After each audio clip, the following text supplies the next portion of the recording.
guilty of fraud. 使用这样子很恶劣的手段，向媒体发布这个假消息，然后向媒体违法的随便乱骗媒体说，太极门养小鬼，然后造成太极门师傅的名誉非常严重的被侮辱，非常严重的被气，最后受到这个违法国家的这个减价承受，真的是作假承受，真的是非常可恶的。那这个也是对于这些it was being auctioned 各种贪官污吏做出一个非常严重的一个控诉。那另外一方面呢，是我们刚刚有提到说，为什么太极门案凸显了这个台湾这个宗教信仰是有被迫害的一个非常严重的事实。那此案也凸显了台湾的政府 It also emphasized that the government in Taiwan only used authorization time period. The methods at that time 达到的一种利益，去以法跟税为手段来当做武器迫害人。These officials they use taxation methods and lawful 专家学者也都 methods 跳出来说，如果台湾 to 政府 violate 你们 human 再继 rights 续这 in 样下去 Taiwan. 的话，真的这不是太极门的问题，这不仅仅只是一个 All 太极门案 experts in 这么 Taiwan 简 and 单的一个问 internationally 题，它 they cannot bear 已经 anymore. 严重的害到了整个台湾。身为一个民主阵营国家，身为一个威权国家向外扩张的第一站，也就是我们对岸的这个中国大陆向外扩张的第一站。如果我们的台湾政府仍然持续使用这样威权独裁的方式在对待他的人民的话，那我们都不用等这个中国大陆打过来，台湾自己就先败亡了。因为 they also mentioned that if Taiwan won't change anymore, or if they still be 他们 like 直 this, 接就已经把勒死台湾自己人的绳索就勒在我们自己身上。 we won't need to wait for China to attack us. We will be destroyed by ourselves. 观点，也就是这个国际权威人权杂志 Later, 的总编辑 Dr. Massimo Introvini， 他 we'll invite a video about Dr. Massimo Introvini about what he called for Taiwanese government. We asked you and those following us by Zoom or YouTube to be here today for a very important human rights case. It's now several years I have spoken in various fora, including international human rights events and academic conferences about the Tai Ji Men case. And I'm always afraid that some misunderstanding may happen, because I fully understand it will be a logical reaction to say that's a very complicated Taiwanese tax law, so let's take it to Taiwanese lawyers and they should solve it. But that's a total misunderstanding. It is not, and it never was, a pure tax case. As we said, it's on two accounts a human rights case. First, it's a human rights case because the first human right is freedom of religion or belief. And this case started in 1996 when there was a massive denial of freedom of religion or belief in the post-authoritarian Taiwanese context. Whatever happened in subsequent years derives from this fundamental violation of freedom of religion and belief and continues to be, to this very day, a violation of freedom of religion or belief. As Willy Fautré said, it is also a violation of human rights because it's a case of administrative corruption. As the United Nations have recognized, corruption is a violation of human rights. It prevents citizens from enjoying their human rights. And so it's a serious problem of corruption. Even the US State Department, in their yearly human rights report, they praise Taiwan in many accounts, and rightly so, but they say Taiwan has a problem of bureaucratic corruption it should solve. And the Tai Ji Men case is a case where human rights of the Tai Ji Men community were violated through corruption. Is it a tax case? Is it a human rights case? But it's not an academic question, it's a very practical question. Because if it was a pure tax case, that's something to be solved by Taiwanese lawyers. Why bother to come to Washington, D.C. and discuss this case? Well, the answer is precisely because it's not primarily, and certainly it's not exclusively a tax case, it's a case of human rights. It is an established, recognized principle that it is the right and the duty of the international community to protect human rights. And it's needed that the international community takes an interest, as it is doing, and takes a stand in the violation of the Tai Ji Men human rights in Taiwan. Let me conclude with a personal remarks. I'm Italian, and in Italy we have this expression of a dialogue of deaf people. Two deaf people try to talk to each other, but they cannot have a dialogue. So in this case, we have, on the one hand, the Tai Ji Men dizi. Many Taiwanese scholars from leading universities, they are not dizi, but they have written about this case. And growingly, dozens of international scholars and human rights activists who have participated in conferences and seminars and webinars about the Tai Ji Men case, and they all say, look, it's a question of freedom of religion or belief, and it's a question of human rights. And on the other hand, we have the Taiwanese authorities which said, sorry, but for the year 92, the statute of limitation has expired, so there is nothing we can do. But this is false because it's an internationally recognized principle that when gross violations of human rights are acknowledged, the situation should always be rectified. And if there is no administrative remedy, there is always a political remedy. That we live in an historical moment when Taiwan needs a maximum of support from its international friends. But a precondition for this support to be effective is for Taiwan to put its own house in order and get rid of these ghosts of its authoritarian past, settle the scores of the authoritarian past, and solve the cases coming from the authoritarian past. And today, the biggest score to be settled, the one generating the most massive domestic and international protest, is the Tai Ji Men case. It is not because we are against Taiwan, it's the contrary.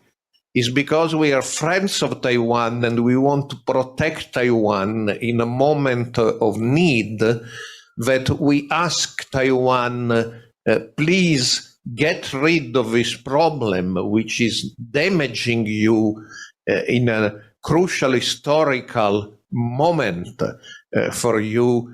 Get rid of this problem, get rid of your bad past, walk in the path of democracy and solve the Tai Ji Men case. 好，那我们刚刚看到这个 Dr. Massimo 他非常重要的一段发言，我们可以看到我们的政府应该要透过这个政治解决方式来积极的平反这个案件，不然我们这个台湾的这个民主、法治、自由、权真的是得不到一个保障，甚至是倒退到这个威权时代，我们也很有可能不用中国大陆打过来，我们自己就先把自己人打死了。If we don't change our Taxation Bureau, we won't need to wait for the China to attack us. Then we will be attacked by ourselves about the illegal officials.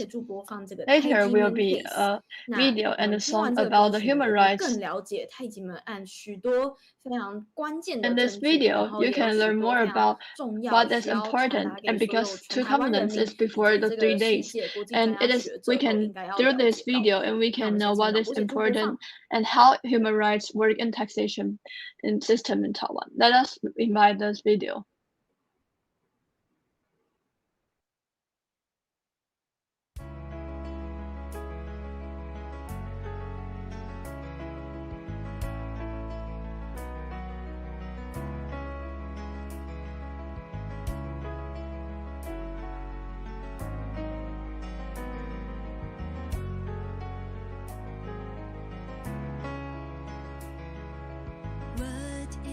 Truth about the Tai Ji Men case.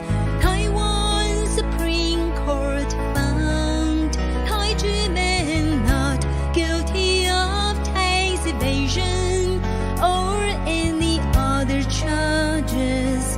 The National Tax Bureau and the Ministry of Finance reneged on their promise to revoke the tax bill. Illegally auctioned off the sacred land of Tai Ji Men. The land was illegally taken into state ownership.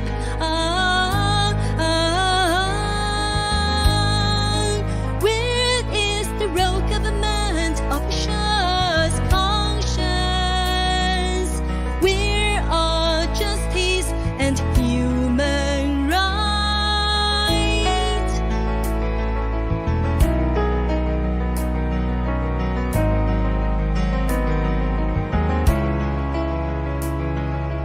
What is the truth about the Tai Ji Men case?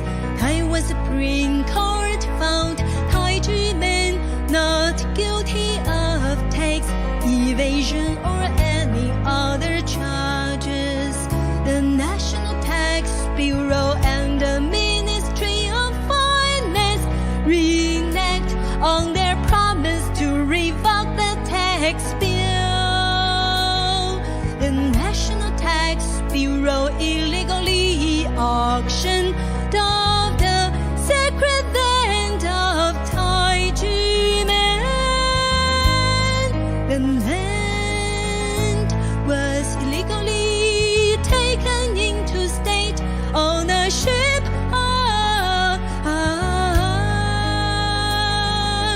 Where is the royal government officials' conscience? Where are justice and human rights? The righteous people are united with conscience to defend justice, human rights, and peace. The righteous people are united with conscience to defend justice, human rights, and peace.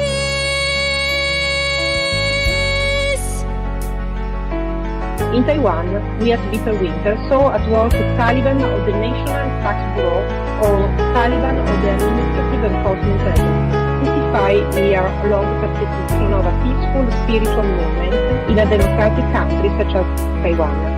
The Tai Ji Men case is internationally exemplary and important, and yet we plan to continue our campaign about it. Our voice will not be silenced until the voice of justice will speak and solve the case.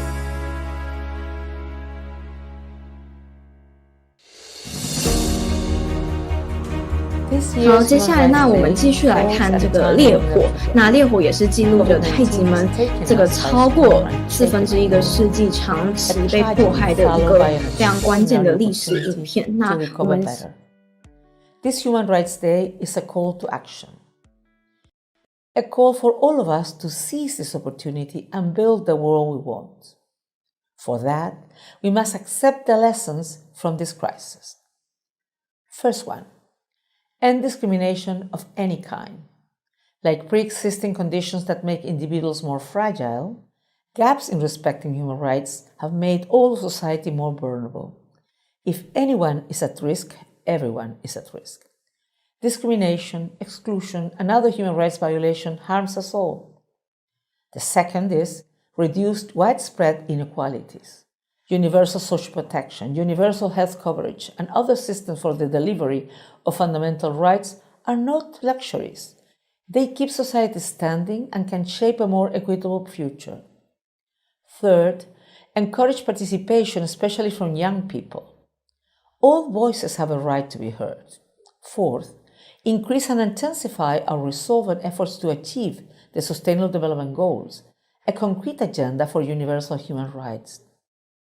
These are not just the right things to do, they are the smart things to do. And there's only one way they can be done, by standing up for human rights. Because human rights yield fair and resilient societies. They are the answer to this human crisis.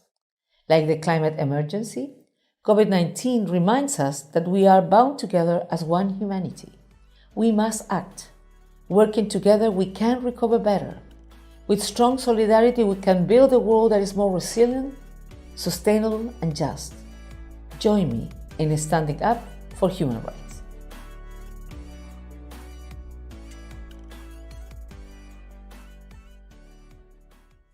That all men are created equal, that they are endowed by their Creator with certain unalienable rights, that among these are life, liberty, and the pursuit of happiness, end quote. This is not an American concept, not even a Western concept. It's the universal standpoint from which any further reasoning on human rights have to start. Right to life as the first truth, that declaration says. This forbids violence and abuse. It is in fact impossible to elaborate on human rights for that person. Liberty. With no liberty, there is no humanity, then no rights.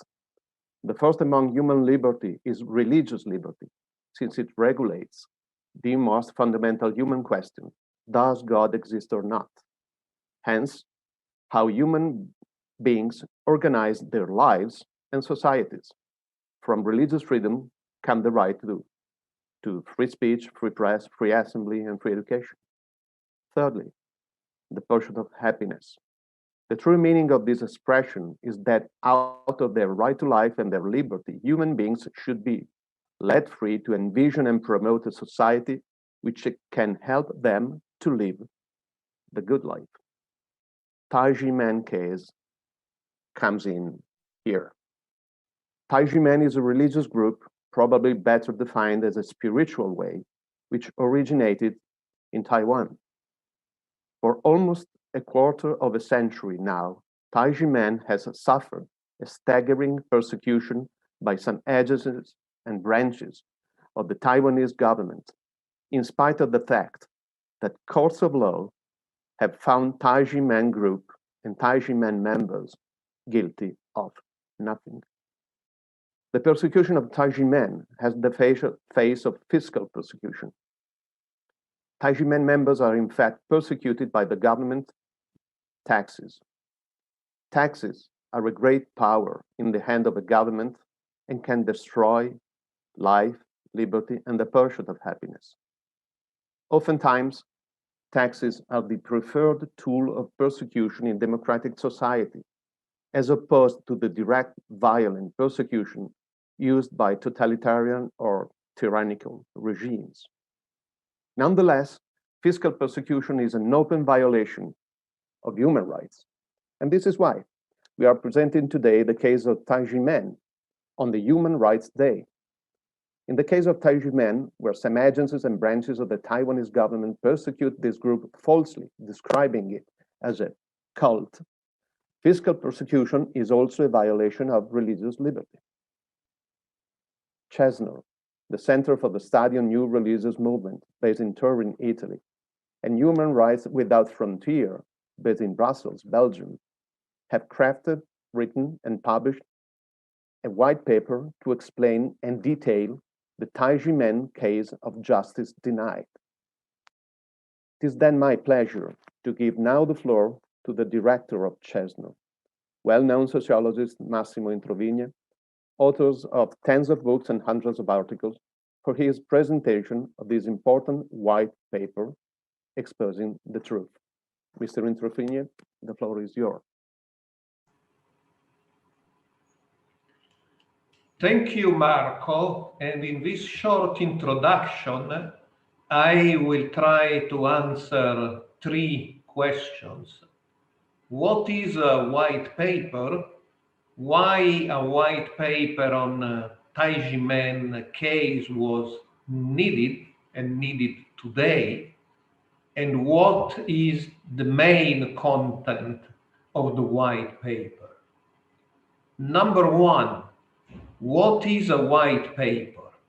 The term white paper was created by Winston Churchill in 1922 to designate an in-depth, independent report on an important international issue by a group of experts.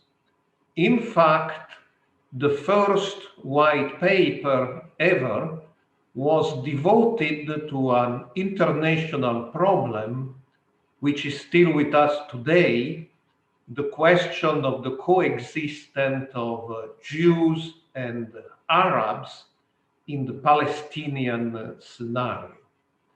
And many other followers produced both by governments and increasingly often by independent NGOs.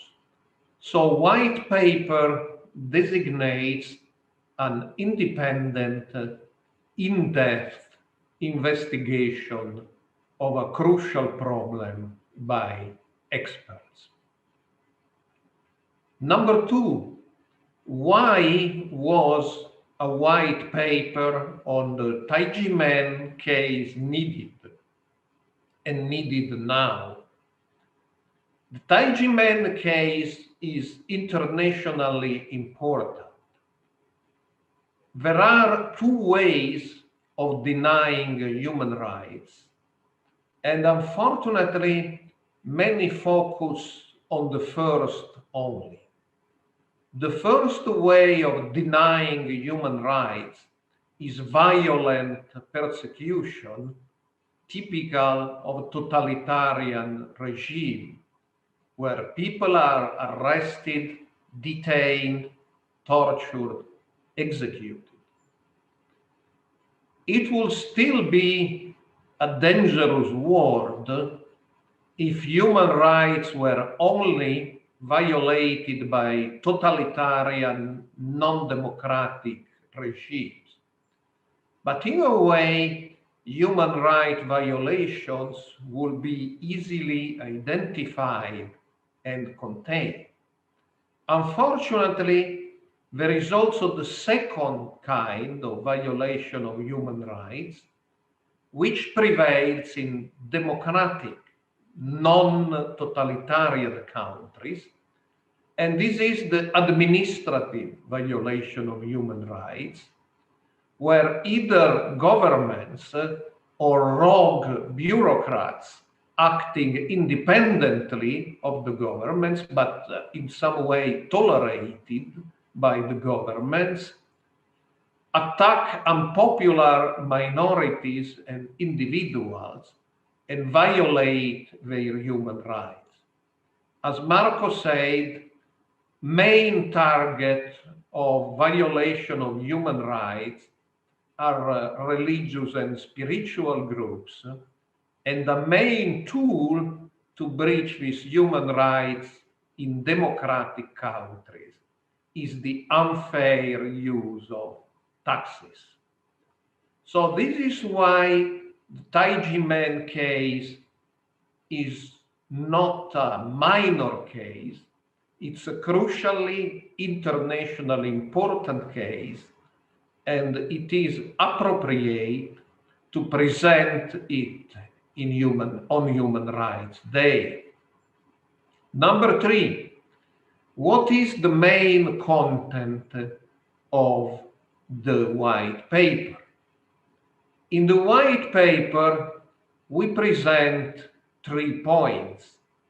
What is Tai Ji Men? How and why was it persecuted in 1996? And how its human rights are still infringed today.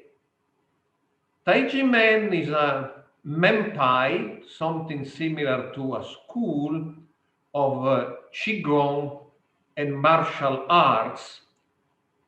And it's actually a very ancient school rooted in esoteric Taoism, and today incarnated in the teachings of its leader, Dr. Hong Tao Tse. So it seems a peaceful, law-abiding, quiet movement. Actually, it's more than that. It's known throughout the world for its promotion of traditional culture, international peace, and dialogue. So, second point, why was this peaceful and actually a positive group persecuted in 96? Well, in Chinese, there is an expression which has now become well known for its cavalier use in mainland China, Seijiao. It is sometimes wrongly translated as cults or evil cults, but its translation is unorthodox teachings. And in China, it appeared in the Ming era, so it's a very old designation, and it was consistently used to attack groups, the governments, for many reasons perceived as dangerous or anti-government or not supporting the government enough. 1996, Taiwan had this first direct election of the president, and the power that be suspected that some religious movements, large and small, were not supporting the party that actually won, and started a crackdown against several movements they designated as Seijiao. And the Tai Ji Men became part of this crackdown, paradoxically, because it had not taken political sides. Just a footnote, many in the West who read the documents about the 96 case were very much surprised that the prosecutor, who had a personal vendetta against Tai Ji Men, accused Dr. Hong, the leader of Tai Ji Men, of raising goblins. That is to evoke spirits, which is totally foreign to the philosophy of Tai Ji Men.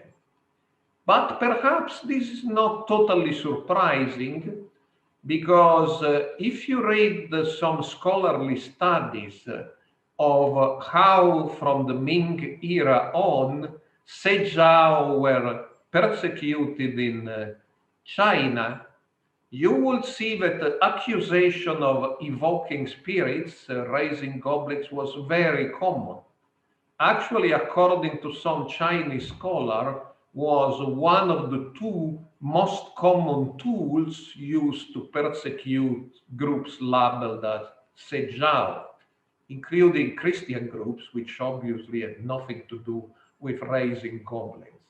So inventing the accusation of raising goblins is part of a very old tradition of religious discrimination and persecution, and it's perhaps not totally surprising it was used against Tai Ji Men. Last, why is this persecution continuing now?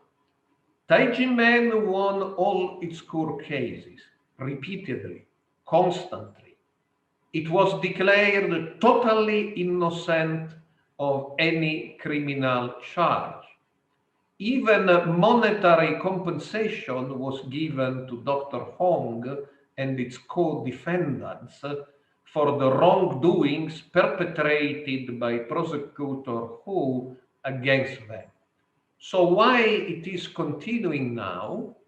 Because for reasons which are perhaps difficult to understand in the West, it seems in Taiwan the tax administration can operate independently of the courts and independently of the government and independently of advice received by the courts. And so they continue a tax case which should have been stopped long ago, and they claim that for one particular year, 1992, remedies have been exhausted, and so the original tax bill, which was based on illegal and faulty prosecution of Tai Ji Men, which totally failed in court, they claim that this tax bill is still valid. And based on this, properties belonging to Dr. Hong were seized, unsuccessfully auctioned, and then confiscated. That shows tax persecution is the most evil, persistent, continuous persecution, and this shows that this persecution is still going on today. So that's why we have a white paper today, and that's why we invite all of you to read, spread, and make known to people in power and authority this white paper. Thank you. Thank you, Massimo, for this crystal clear exposition of the need of the white paper and what is Tai Ji Men and why Tai Ji Men is persecuted. The white paper produced by Chesner and Human Rights Without Frontier will be from today on available online, so our followers and readers will find it easily and can go into depth with that. Our program now proceeds with another second video, an extract from the Ministerial to Advance Freedom of Religion or Belief during the side event organized by Chesner recently in late November, titled Tax Justice and Religious Freedom, the Tai Ji Men Case and Beyond.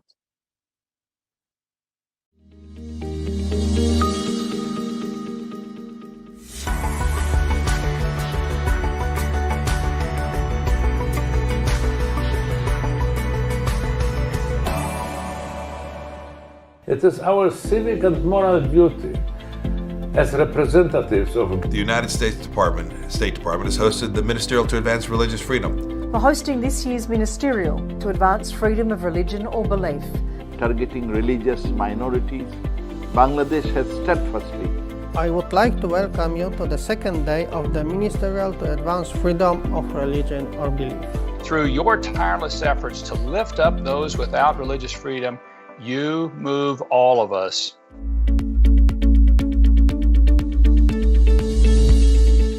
I think that we should all stand by Tai Ji Men because, again, as the video brilliantly said, the battle of Tai Ji Men is the battle for the most important, most essential human right, religious freedom, is the battle for freedom, is the battle for liberty, is the battle for justice. It is the battle for equal treatment of all before the law. Let me conclude by saying I commend Tai Ji Men for not giving in. It is never too late to do the right thing, and the government of Taiwan should do the right thing and eliminate the tax from 1992, which is just absurd considering what has happened for 1991 and the other years, and to restore the property that was unlawfully seized. Although there was no concrete evidence at all for the charges, Prosecutor Hu did not drop the case, but instead sent it to private prosecutors. The defendants were then subjected to a series of lengthy court appearances and hearings. This was very costly for the defendants, as it took immense resources in the form of time and money, as well as causing irreparable damage to their reputation.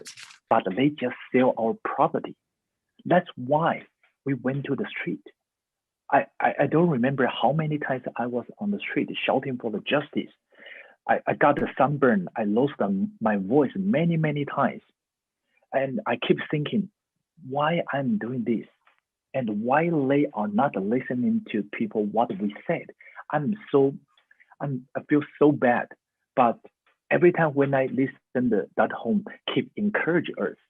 Please insist what we are doing because this is the right thing to do. The ongoing case involving Tai Ji Men is unacceptable, to say the least, generally speaking, and also very difficult to understand from a legal, purely legal point of view. For instance, basing on the legal principle of estoppel, it should not be argued or asserted that Tai Ji Men have to pay taxes for the disputed year 1992, as there should be no dispute at all. So that's why we plan to continue to study the Tai Ji Men case and to ask justice for Tai Ji Men, because this case may become a bad or perhaps a good important international precedent. And our next step will be to publish a white paper summing up what happened and calling the attention of the international community on the importance of this case.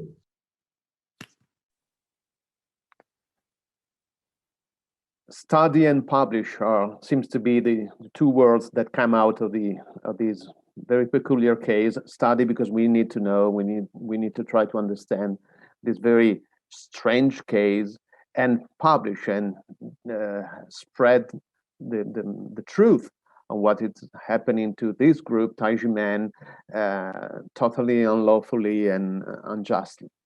It is now my special pleasure to introduce Mr. Willy Fautré, who is the director and co-founder of Human Rights Without Frontiers in Brussels, the ONG, the NGO, which together with Chesner has produced the white paper, which is the main object of our events today.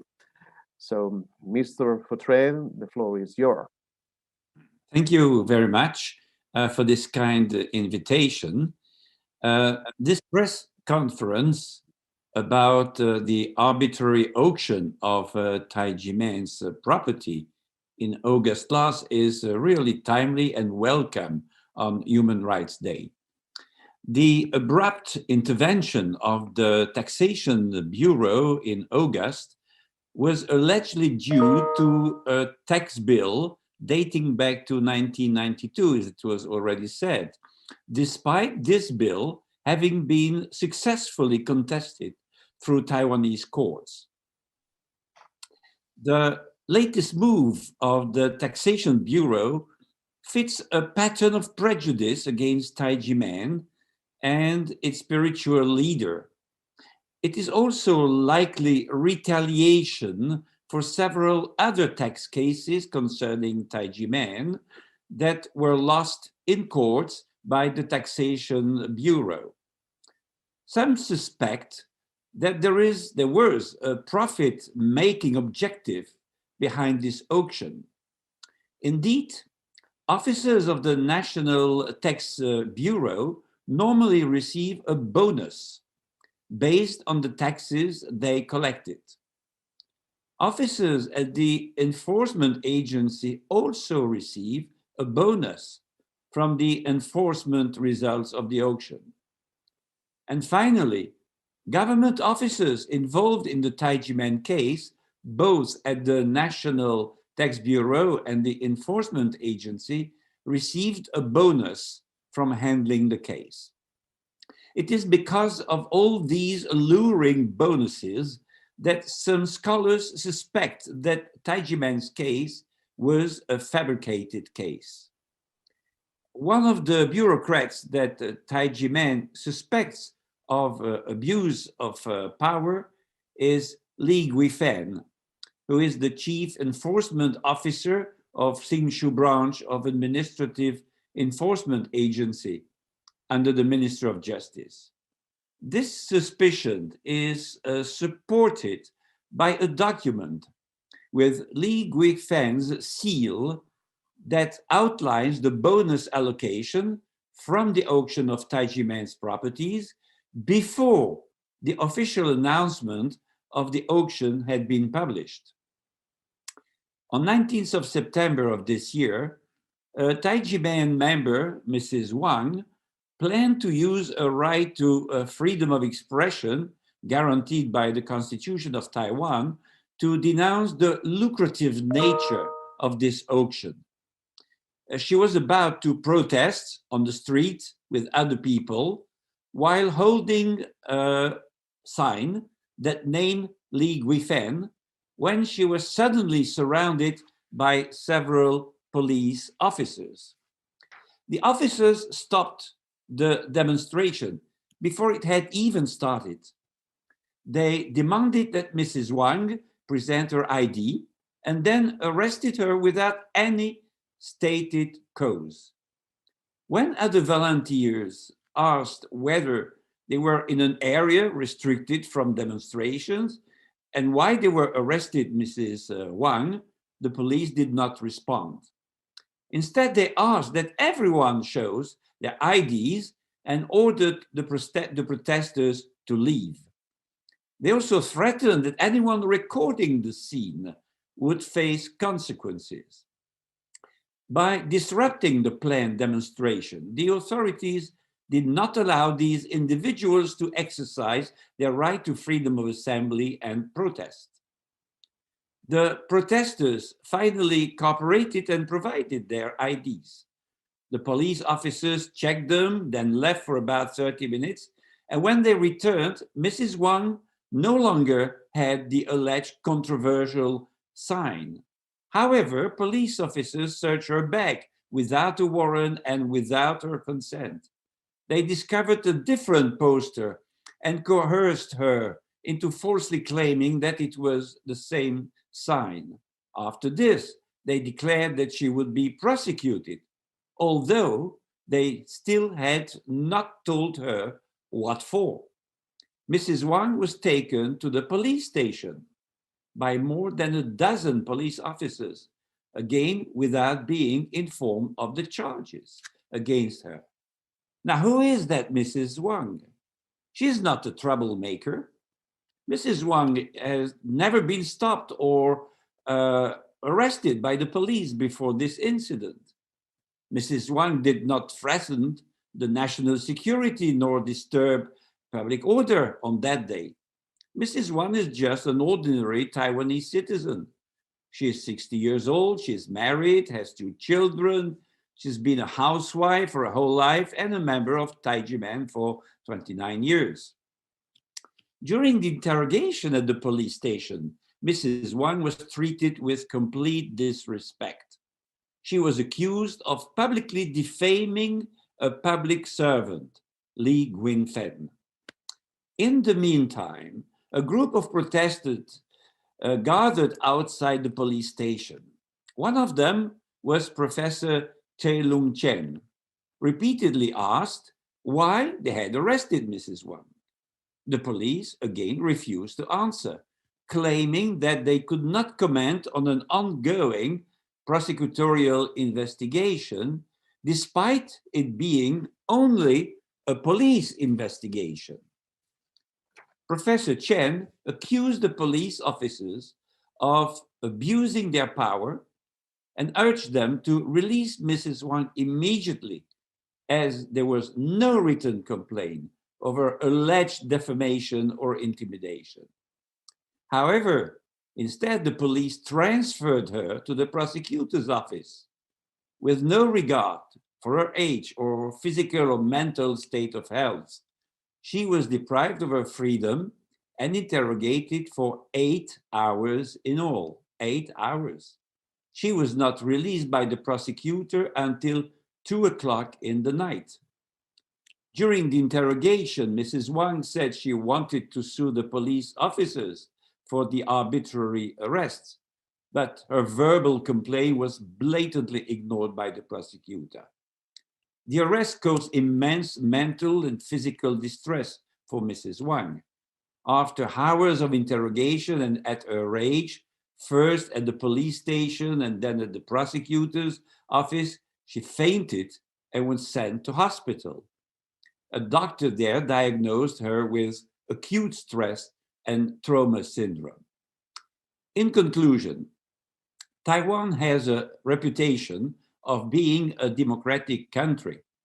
Articles 11 and 14 of the Constitution guarantee the freedom of speech and assembly.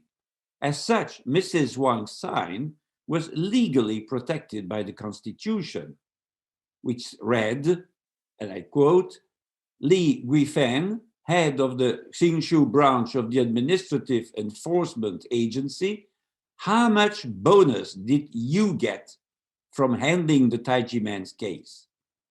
100,000 new Taiwanese dollars, 1 million or 10 million? Give it back, unquote.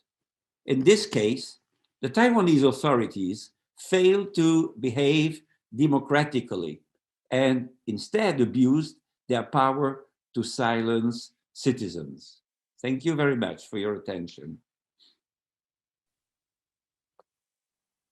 Thank you, Willy, for your very detailed story with very important details and very interesting insights in this peculiar case. We now give the floor to direct witnesses of this persecution. We have 6 Tai Ji Men dizi, a word which more or less indicates students or practitioner of this spiritual way. So members of the Tai Ji Men. We have 6 speakers, testimonies who will get us into what they witnessed and suffered. Let's begin with Ms. Ling Chin Chen, community manager in Paris. The floor is yours. So hello everyone. Now I will tell you my memory. So in 1996, I was a college student majoring in French. On December 19, the press started to report a raid on Tai Ji Men by Taxation Bureau. My fellow students asked me about the reported fraud of Tai Ji Men. On December 24, I went back from home for holiday. My house was empty, but it was searched. I was wondering what was going on. A phone call broke the silence. My father called and asked me to get some papers. Before he finished talking, someone took the phone from him and gave me the address in Taipei. Not having a clue, I took the papers and went to the address only to realize it was the Taipei Investigation Bureau. But I did not get a chance to see my father. My father was detained 4 months without any evidences of crime. I started to feel scared as father was not with us. And the following Christmas and Chinese New Year holiday were really bad for us. We were very scared, and We have no holiday mood for any of us in the family. During that period of time, we were all in deep blue and anxiety. I suspected being taped. I felt being pointed behind my back when wearing Tai Ji Men uniforms. Many years later, we realized mother tried to hide a lot of things from the protection of me and my sister. She was under a lot of pressure from my uncles who read the biased reporting in the paper. They thought my father was a disgrace to the family. My father was held in custody for months just because he did not yield to the intimidation from Prosecutor Ho and insisted that Dr. Hong has real kung fu. I received threatening notes in school. I was questioned by teachers and students. I filed reports with school authority, but there was nothing they could do. Later, I and my sister got the chance to go abroad for study, so we took off. I came to France and she came to the US. We just wanted to get away from Taiwan. And my father received state compensation for wrongful detention after 10 years. But tax office continued to ignore evidences from Tai Ji Men. Tax office and enforcement agency worked together to auction off properties of Tai Ji Men in the past August. My father did not want us to be worried, so he really discussed Tai Ji Men case with us. Even though father missed a lot, we did not move back to Taiwan for security reasons. We don't know what was going on. He passed away in 2014, and he never got a chance to see justice prevail in Tai Ji Men case. So when I talked about Tai Ji Men case with my French friends, they were mostly shocked. Some of them think there must be something wrong with us, so that we are mistreated. This kind of saying really upsets me a lot, but I can understand. This is the result of biased reporting and common practice of blaming victims. However, I believe justice will eventually prevail. We have insisted for so long and given so many chances to the evil government officers. It's about time justice will arrive after we have gathered so many supports from victims of abusive tax practices and human rights organizations like you and our friends. The lies of the evil government officers will be exposed, and we hope conscience will be inspired and justice prevail. Thank you. Thank you, Ms. Ling Chi Chen, for your testimony and your words of hope. It's very bad when a guilty man or woman is free to the streets, but it's even worse when an innocent person is unlawfully jailed. The floor now goes to our second Tai Ji Men dizi, Mr. Shangbin Wen, sales manager in Taipei, Taiwan. He will address us through a pre-recorded video. Distinguished professors, experts, scholars, and honored guests, good day. My name is Wen Shangbin. I'm a Tai Ji Men dizi. I'd like to share with you an example of gross human rights abuse in the Tai Ji Men case, and the victim was my aunt, Wen Xiaochen. On December 19, 1996, when I was 8 years old, Prosecutor Ho Quan-ren commanded hundreds of investigators and armed police to raid and search facilities of Tai Ji Men. Accompanied by journalists, he falsely claimed that my shifu, Dr. Hong, and Tai Ji Men defrauded people. That drew a lot of media attention. The following day, my aunt, who was also a Tai Ji Men dizi, was interviewed by the media. She voiced her support for Tai Ji Men and explained what we did at Tai Ji Men. What she said was true. However, affected by negative news reports about Tai Ji Men, her husband was very angry with her. He would even lock her out of her own house when he learned that she went to Tai Ji Men. On the evening of December 23rd, she was locked out of her house and had no choice but to stay at a Tai Ji Men sister's home. On the early morning of the following day, she received an urgent call from her husband, telling her that her home had been ransacked by the police and investigators, and they demanded that she go to the designated office of the Investigation Bureau immediately. Her husband sounded fearful and blamed her for what had happened. On Christmas Eve, she was too sad and frightened to eat breakfast, but she still had to pretend to be calm. She called to find a Tai Ji Men sister to accompany her, and also called her family to comfort them and calm their fears. The interrogation by the investigator was lengthy, and she was not released until about 6 p.m. She was originally a senior executive of a well-known publishing company. Because of the negative public attention circulating the case, she was demoted and went through a family breakup. Whenever she recalled the day of the interrogation, she would look and sound terrified. My other family members blamed her as well.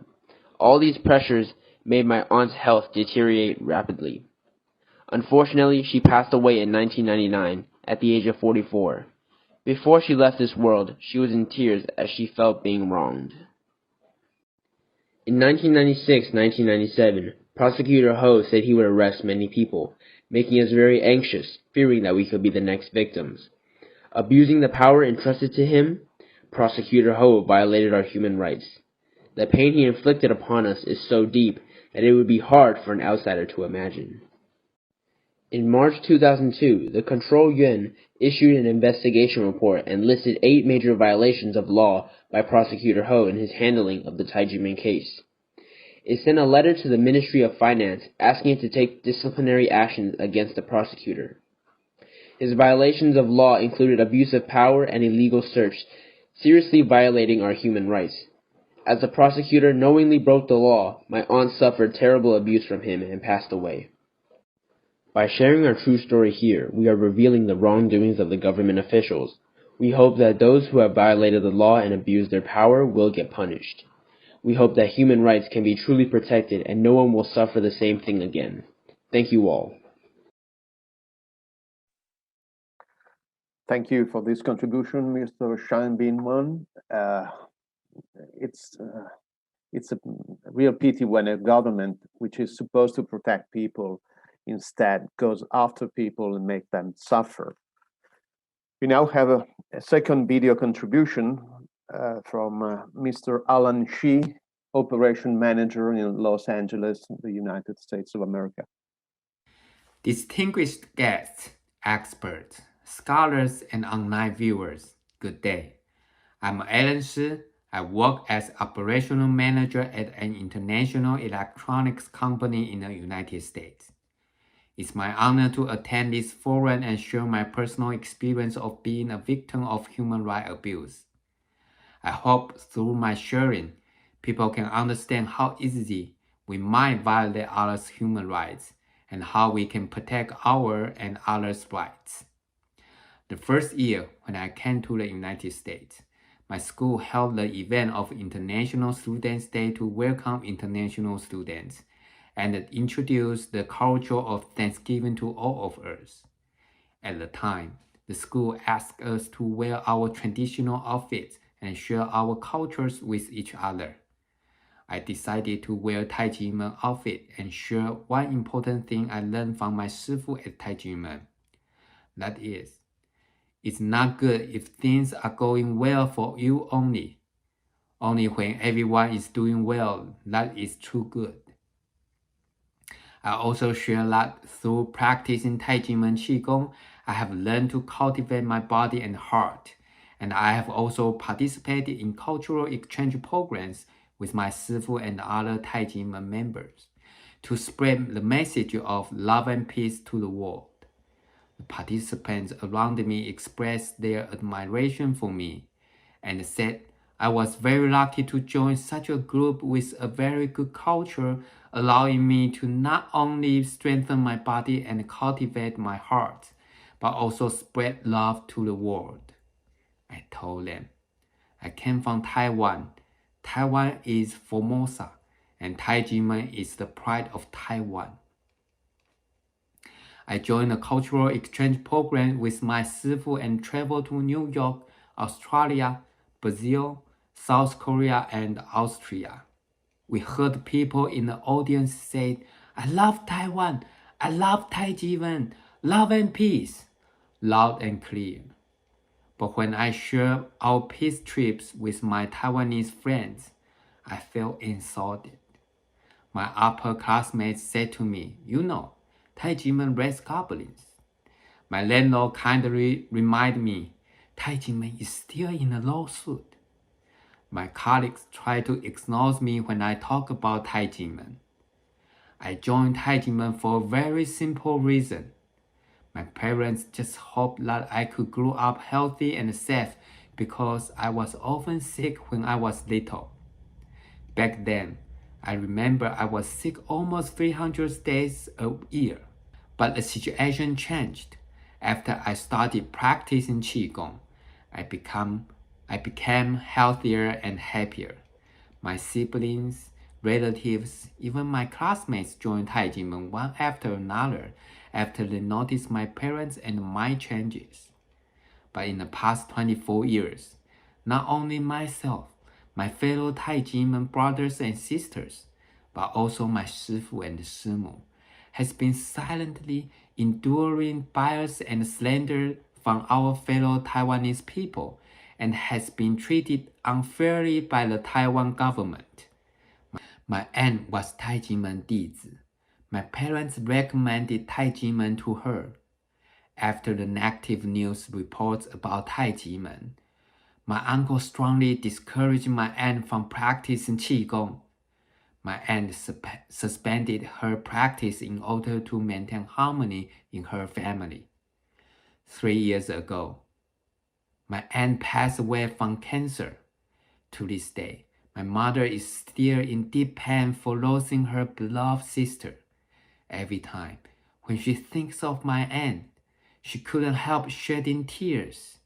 She also complained to my uncle, saying that if my aunt had continued practicing Qigong, she would have lived longer and could have talked to my mother as before. Because on my mother's side, my grandparents and great-grandparents all live in a long life. My mother is in her 80s. She is healthy and can take care of herself. Her siblings are healthy and can take care of themselves too. But only my aunt suffered from cancer and passed away at such a young age compared with our other family members. My mother cried and sighed. She could never talk to her sister or get her emotional support again. I grew up in a peaceful era, and I take a lot of things for granted. So when I first read a post by German Lutheran pastor Martin Niemöller after the Second World War, I didn't quite understand the post is. First, they came for the socialists, and I did not speak out because I was not a socialist.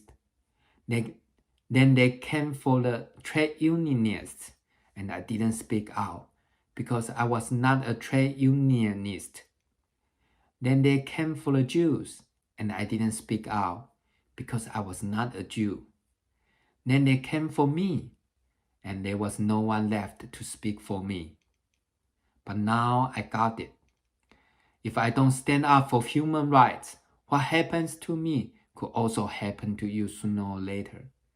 I'm not exaggerating a danger or causing unnecessary worry or panic.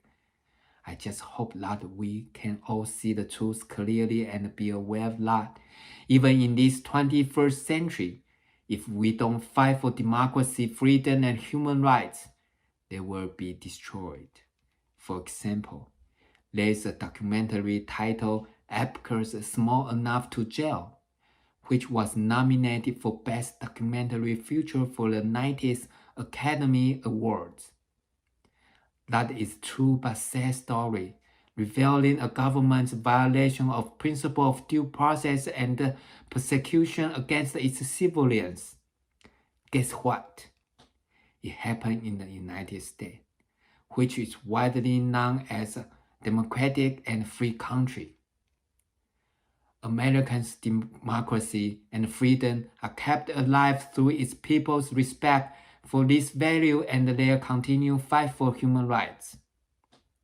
It has only been 33 years since martial law was lifted in Taiwan. Therefore, I'm willing to stand up and share my personal story and the Tai Ji Men case for future generations and for a better legal and tax system. I'm here to call on the Taiwanese government. Please, listen to your people's voice, abolish bonus system, eliminate corrupt officials, and make Taiwan a role model for democracy in Asia, and make your people proud of you. Thank you.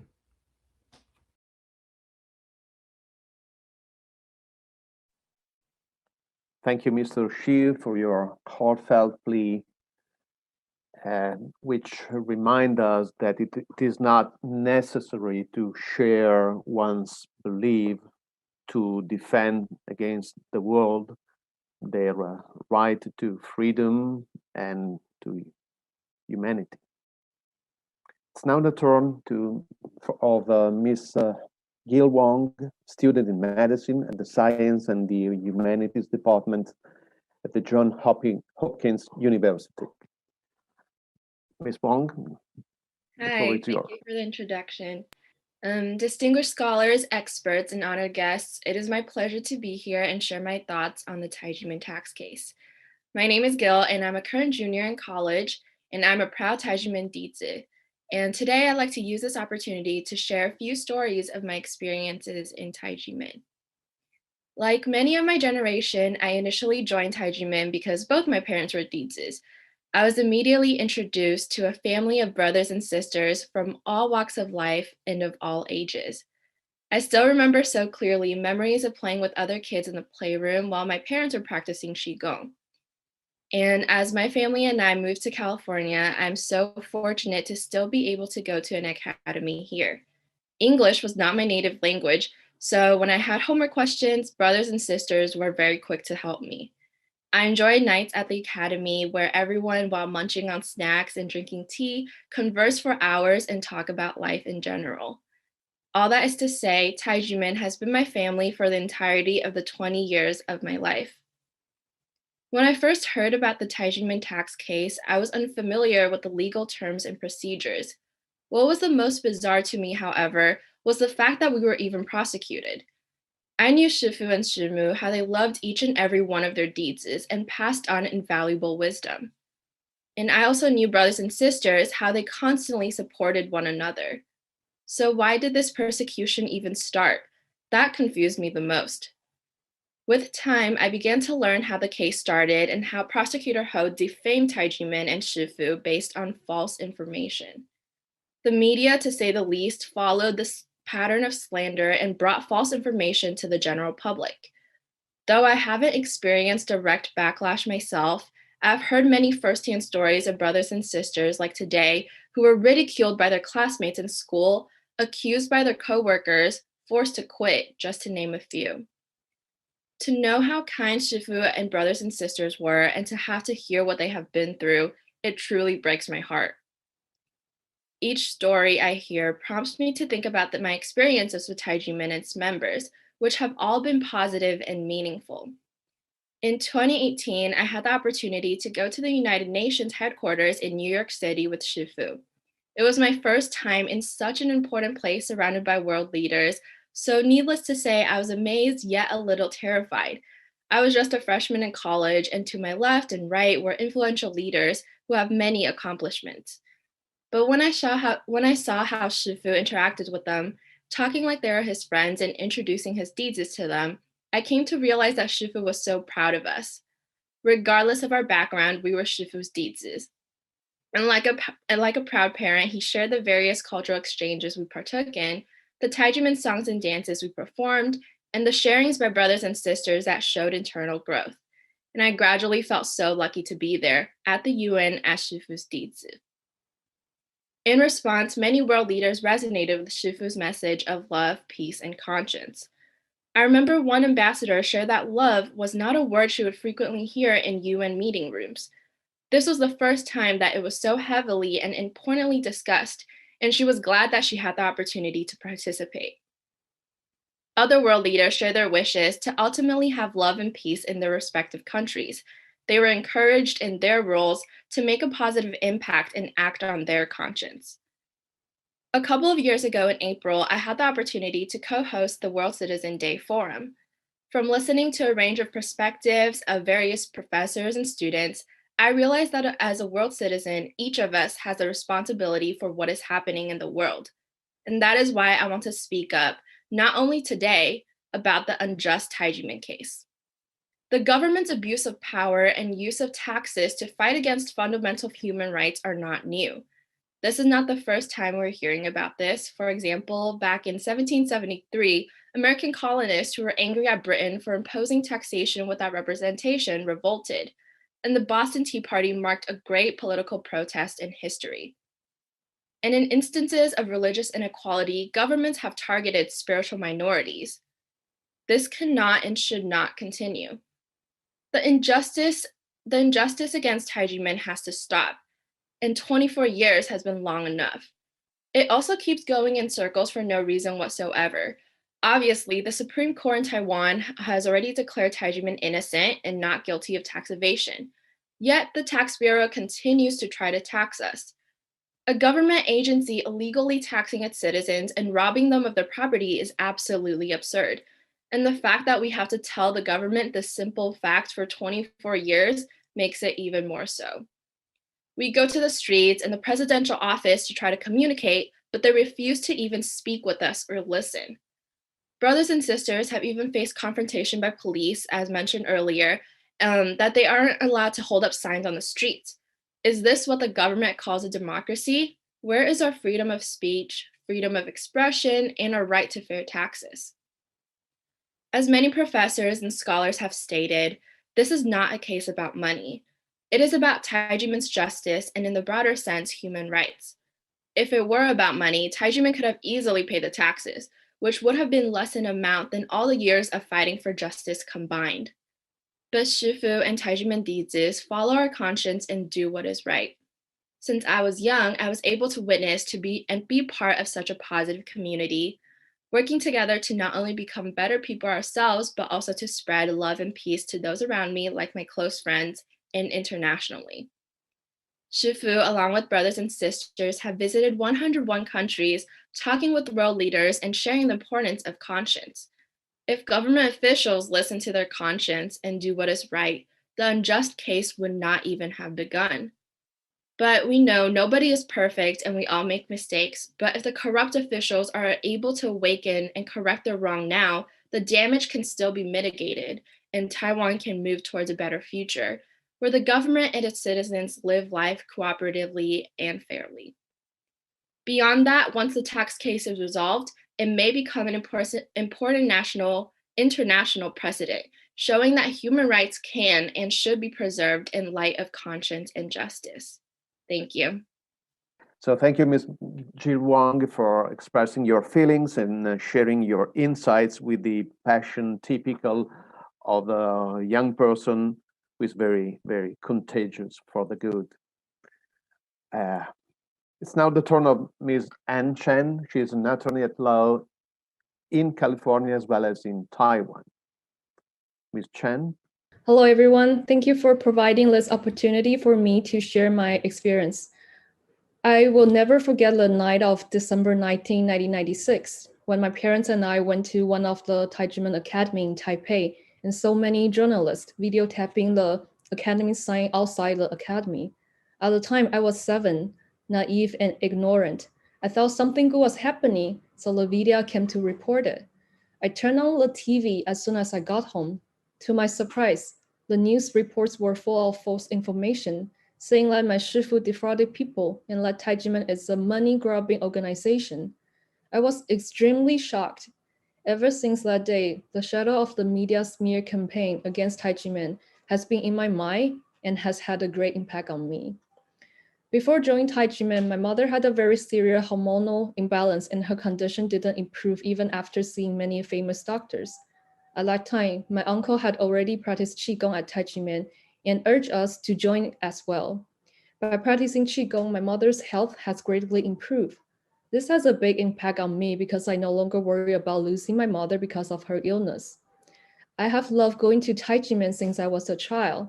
My Tai Ji Men brothers and sisters are all very happy and kind, and I naturally feel the positive energy every time I go there. Tai Ji Men is like a big family. Under Shifu's guidance, we share life wisdom together. We take care of each other and make progress together. Because of my mother's successful experience, my parents recommended Tai Ji Men to many of my relatives. Before the 9291 incident, I had over 20 relatives cultivating their physical and mental health at Tai Ji Men. I'm very grateful to my shifu and Tai Ji Men as I have achieved physical, mental, and spiritual health and balance. I'm also very thankful to shifu for guiding me to enhance the value of my life. I'm honored to have had the opportunities to follow shifu and travel all over the world, promoting love and peace through music, martial arts, and dance since I was 10. In 1999, Shifu led 1,200 brothers and sisters to participate in Seattle Seafair Torchlight Parade 50th anniversary celebration. It was my first time going abroad. I feel very honored because I was only 10, but I already had a chance to promote love and peace through cultural exchanges in the United States. Shifu teaches love and conscience, which are the keys to a peaceful mind, peaceful family, peaceful society, and peaceful world. I also follow Shifu Dr. Hong to participate in the 2012 UN Conference on Sustainable Development in Rio, Brazil. The then President of Costa Rica, Her Excellency Laura Miranda, ran the Bill of World Peace and Love and made the wish for peace to prevail among the peoples of the world and between human beings and nature. I was very touched by her wish. Her eyes were shining when she declared her wish. I believe when she governed her country or made any decisions after that, she would think of the wish for peace she made when she ran the bill. At that time, I finally realized why Shifu had been leading his deeds to do good deeds and be good people. He hopes that the world will get better and better. All of this is also an important manifestation of respect of mankind, human rights, the earth, and nature. However, Prosecutor Ho, who violated the law and abused his power, changed everything. After the 1219 incident, my relatives dared not to continue practicing Qigong at Tai Ji Men because they saw the false news reports. One of my uncles at a family gathering during Chinese New Year said angry to my parents and me in front of everyone, "You were all deceived." No matter how hard we tried to explain, no one wanted to believe what we said. In school, I had always been a good student with good character and excellent grades. And my teacher adored me, but after she knew that I was practicing Qigong at Tai Ji Men, her attitude suddenly changed. She even openly discouraged me from continuing practicing Qigong at Tai Ji Men. She said, "Stop wasting your time on meaningless things." As a child, I was very confused. Why would the TV news report about Tai Ji Men completely different from what I personally experienced? What makes me even more puzzled is why people prefer to believe the untrue news report, but didn't want to believe their relatives and friends who are closer to them and can explain to them in person. Not until I went to law school did I realize that the prosecutor's behavior was really a disgrace to the legal profession. He violated the principle that prosecutorial investigation should be confidential. The prosecutor tried to destroy a good organization and its members through the media just for his own reputation and interests. He kept releasing false information to the media, ruining my Shifu and Tai Ji Men's reputation. After smearing Tai Ji Men for 4 consecutive months, the negative impression of Tai Ji Men was deeply rooted in people's mind. Even though Tai Ji Men was later found innocent and not guilty of tax evasion or fraud by the Supreme Court, and the government awarded compensation to the innocent defendants who were detained, many people still retain the false impression of Tai Ji Men fabricated by the prosecutor 24 years ago. I remember one time when I was on the bus, I met a former classmate who I hadn't seen for a long time. He said, "I have always wanted to ask you a question. The media reported that Tai Ji Men and your Shifu defrauded people. Why have you been practicing Qigong at Tai Ji Men?" I feel very, very hurt at the moment. At that time, Tai Ji Men had been declared non-guilty of fraud or tax evasion by the Supreme Court for 7 years. I realized Some injuries, once inflicted, can never heal. I chose to study law because I deeply realized that only when people understand their rights can they protect themselves from being abused by those in power. I was only 7 at the start of the Tai Ji Men case.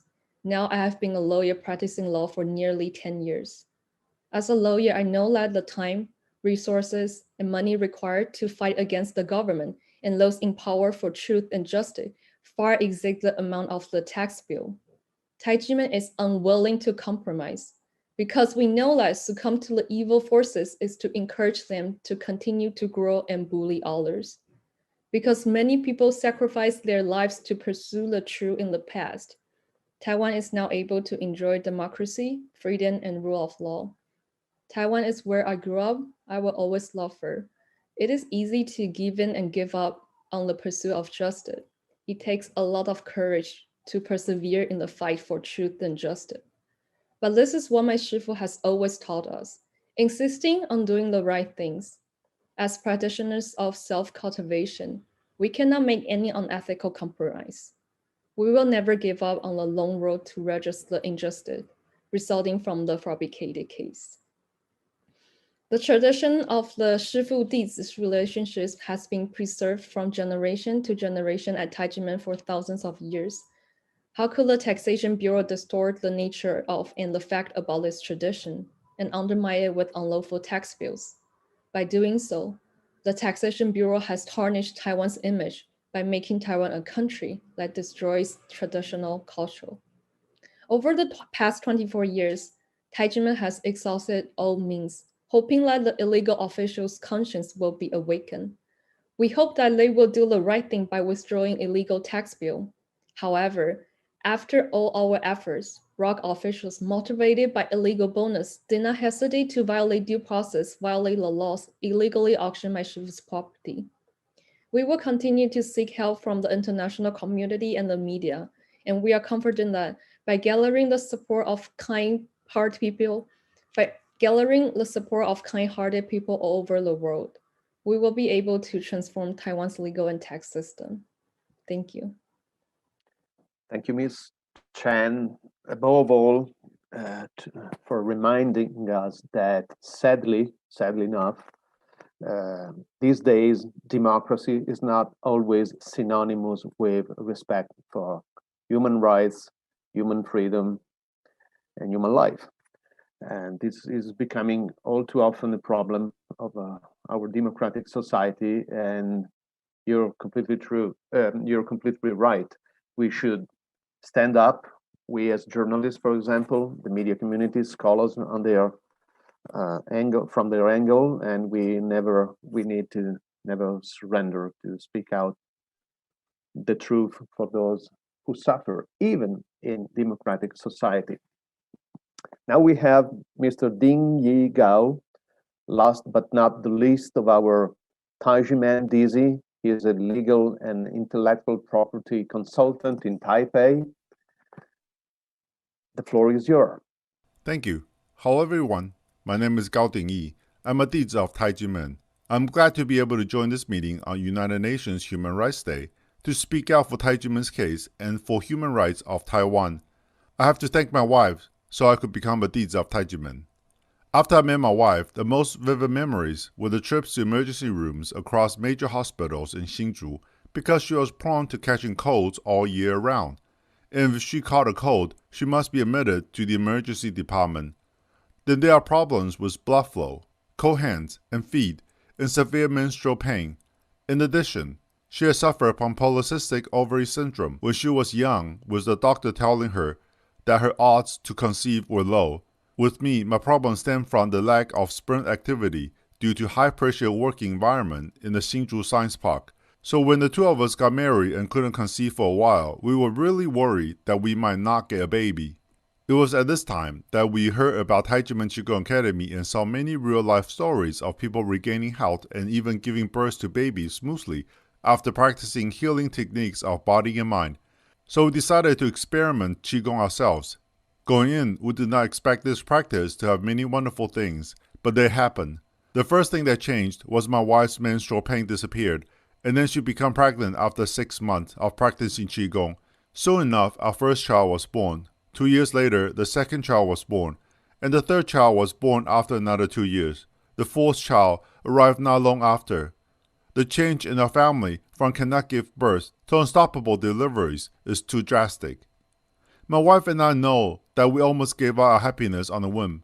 In 2006, we decided to join the Tai Ji Men Qigong Academy. Upon joining, we felt the enthusiasm, kindness, and joy within the academy. However, I found some occasions to go online and Google Tai Ji Men and found a lot of information on the year 1996. The news articles about the Tai Ji Men case and the footage about racing goblins had raised a lot of doubt in my mind about the academy. Fortunately, I had already passed the college entrance examination with a science and engineering background. I studied law in graduate school and read many cases of human rights abuses by prosecutors, police, and investigators in class. Finding facts on the internet was really difficult. In the end, we decided to follow our belief and become a disciple at Tai Ji Men, giving me a happy life. On July 13, 2007, the Supreme Court ruled that the Tai Ji Men case had no fraud, no tax evasion, and no violation of the tax collection law. And finally, justice for Tai Ji Men was restored, making us more convinced that we made the right choice. But I often wonder how my life would turn out had I allowed my decision to join the academy been influenced by Google's search results. I'm grateful for the wise move that year. But how many people can be as fortunate as me? How many people have missed the opportunity to pursue happiness because of the negative impression caused by this unjust case? It is unbearable to see shifu and brothers and sisters to carry on the peace endeavors with love and peace while still being persecuted by the state. Gradually, Taiwanese people and the world get to see the beauty and kindness of Tai Ji Men, and the negative public images have been turned around. With my background in law, I joined the legal team to fight the fabricated Tai Ji Men case and uncover the truth. The unjust case of Tai Ji Men was caused by Taiwan's religious crackdown in 1996, allowing people to report any organizations without evidence.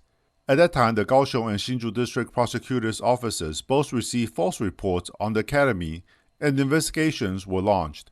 The investigations were closed, as no evidence of wrongdoing was found, using the same false reports. However, Prosecutor Ho Kwan-ren of the Taipei District Prosecutor Office mobilized hundreds of armed officers, and simultaneously searched 19 Tai Ji Men academies and residences of some Tai Ji Men disciples, thereby starting the judicial persecution on Tai Ji Men. Naturally, the Tai Ji Men case was concluded when the Supreme Court made its decision in 2007, and the improper taxation derived from the criminal case should also be revoked in accordance with the court decision. However, Tai Ji Men Grandmaster and his disciple remained entangled with this illegal taxation over 2 decades since 1997.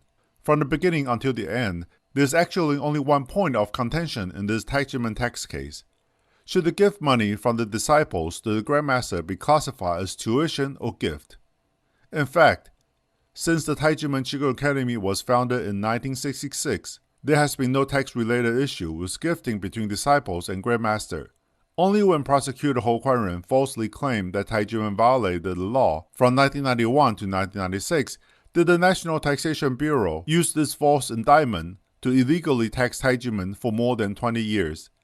In 2019, the National Taxation Bureau finally admitted its mistake and revoked 5 of the annual tax bills, but left behind the tax bill for 1992 and refused to correct or revoke it.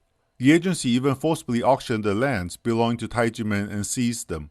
This is entirely unacceptable. Moreover, the Deputy Director Chen Yingjing from the Executive Office of the Ministry of Justice released false information and illegally revealed personal details of the parties involved during an interview with a magazine called Want Weekly.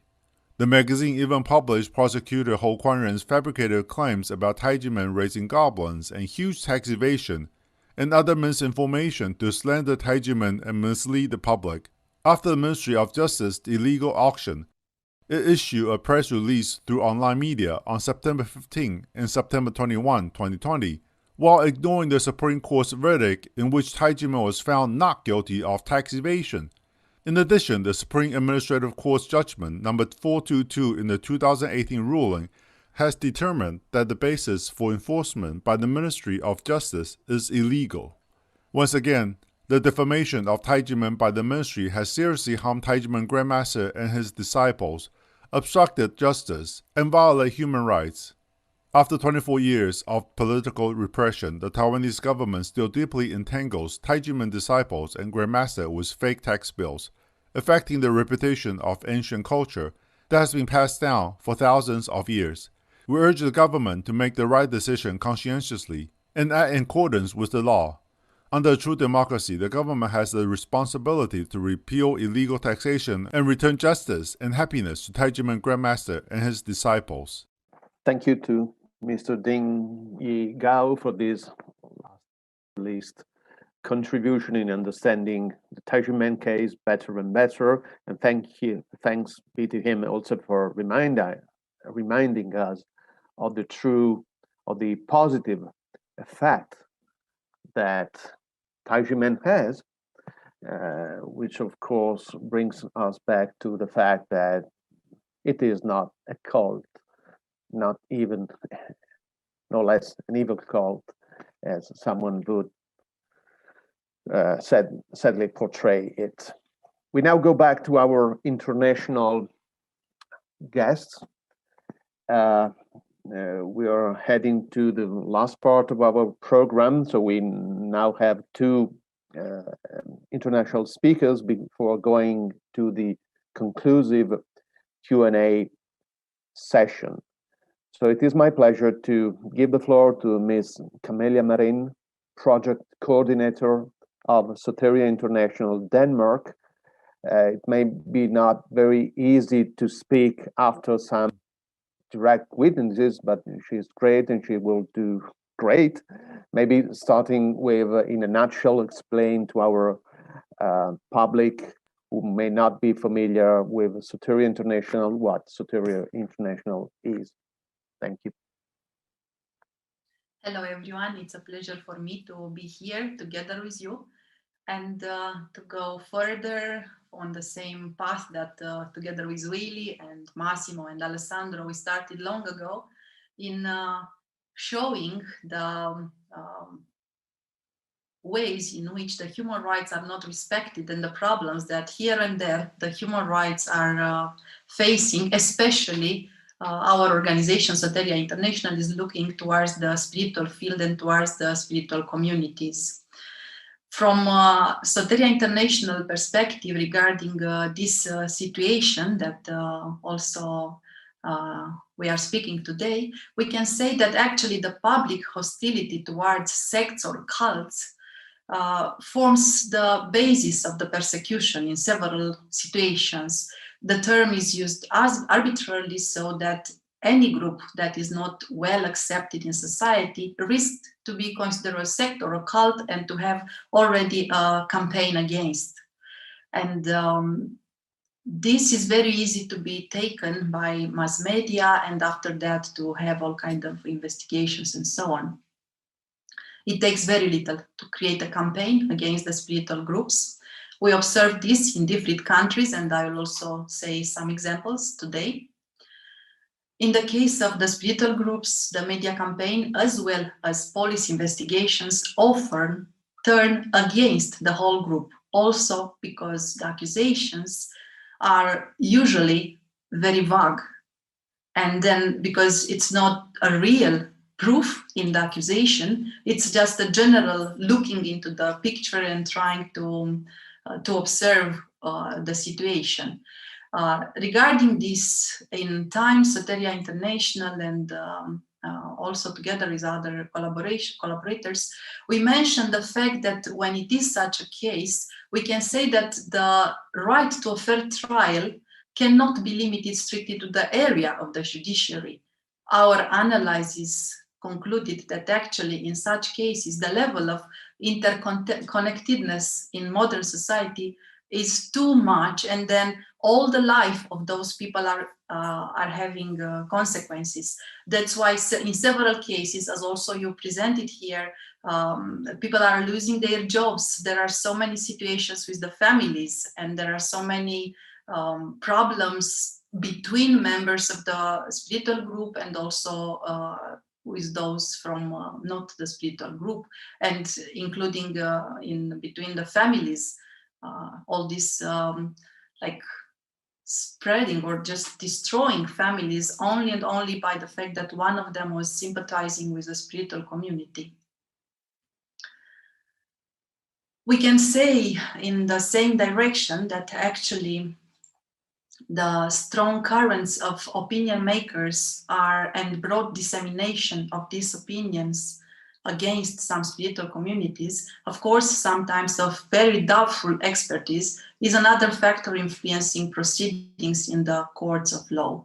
And that actually we can speak now about the fact that in your case, in the Tai Ji Men case, you won all the courts. You had all these possibilities to be acquitted, and all the courts said it, including for the tax evasion, and still the persecution is there. The persecution is against you.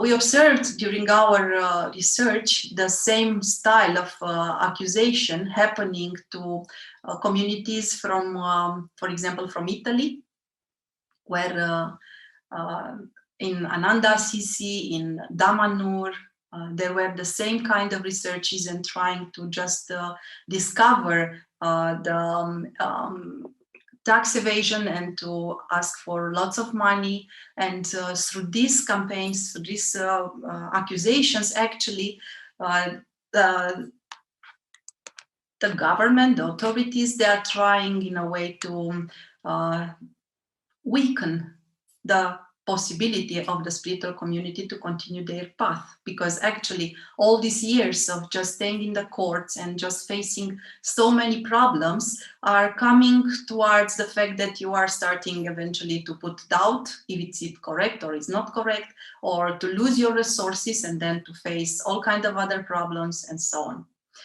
I will not insist more on this. I just want to say that as Massimo presented, we had very clear points, and he was structuring so well the material in the white paper and explaining very clear how actually the situation developed in the Tai Ji Men case. And after that, Willie also explained us in his talk today about the biased way that the police takes in order to do and to abuse the law. And then the testimonies, they were impressing me very much. They were showing the greatness of people who look towards the spiritual system and peaceful life, and in the same time the awful effects of those with the power in abusing the rules, and how actually in a very twisted way they are incriminating innocent people. Just to conclude the points presented today, in the material that Massimo prepared, we could see that actually in the Tai Ji Men case, during the 4 months of this investigation, there were over 400 sensational newspaper articles and over 70 stories, even more, made by 12 TV stations reporting on the case using information from the prosecutor. How actually it was mainly only one side of the story. Almost nobody wanted to hear the members of community story and to look towards the situation correct with justice.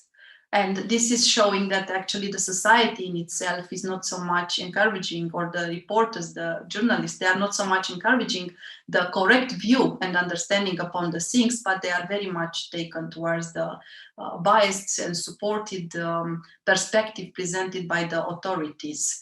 And it is very surprising that in your case, in Tai Ji Men case, actually the authorities were so clearly deciding, acquitting everybody, and mentioning that actually it's not a tax evasion case, and still in the end to be persecuted, and in 2020 to still have this seizing of the properties and so on. We want to help in this case further, and together with the collaborators to support you and to contribute, to take back what is yours and to go further with your spiritual perspective.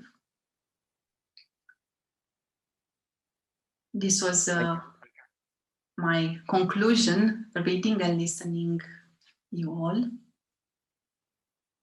Thank you so much, Ms. Marin, for your work in trying to show us how this passepartout word or buzzword cult is oftentimes used to despise and persecute groups that for some reason governments, people, or churches, other groups don't like, and violating every rule of behavior. They go to violation of and religious freedom, which are oftentimes revolving doors, damaging groups and people so much. So it is very important, as you were saying, that we always keep an eye when we hear, someone is called a cult. We should always be on guard, so to speak. It is now the time for Mr. Alessandro Amicarelli, President of the European Federation for Freedom of Belief. Mr. Amicarelli, the floor is yours. Good afternoon, everyone. Thank you very much for the very interesting presentations, for the very moving testimonies, and for the also very nice conclusions made by Camelia. Today, we celebrate 72 years of the Universal Declaration of Human Rights. Generally speaking, we celebrate human rights and fundamental freedoms. Likewise, we celebrate the human smartness and cleverness in adopting such a very important international human rights instrument, which has influenced a number of international human rights law instruments worldwide. We know from the marketing laws that it's very important to keep advertising also big companies. Big companies keep advertising their name for very long time. Reason being that people need to keep seeing and hearing the name of the company. Likewise, when it comes to human rights, this teaches us that we need to keep advocating human rights and fundamental freedoms.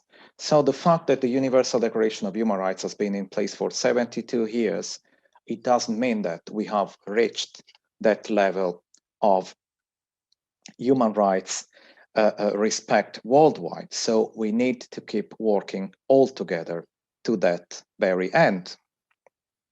The case of Tai Ji Men is teaching us that also in a country like Taiwan, which has developed a very interesting democratic system, there may still be problems. And I don't want to go back into the problem. Let's focus on the goal. The goal is achieving a better human rights standard in Taiwan, and this gives us the strength to keep working all together toward this goal. I would just like to conclude by reading a very short excerpt from the white paper. The case goes even beyond religion. We live in a time of a global crisis where governments need money for taxes. While this is understandable, it is important to guarantee the rights of the taxpayers to obtain redress against unfair or illegal decisions by tax bureaucrats and due process when needed. The whole credibility of the tax system rests on the trust of taxpayers that procedures are fair. Tai Ji Men are not fighting for themselves only. They raise crucial questions of justice, freedom, freedom of belief, and human rights. The injustice perpetrated against them is injustice against all of us. This is why we should be all concerned about the Tai Ji Men case. That's why we are here.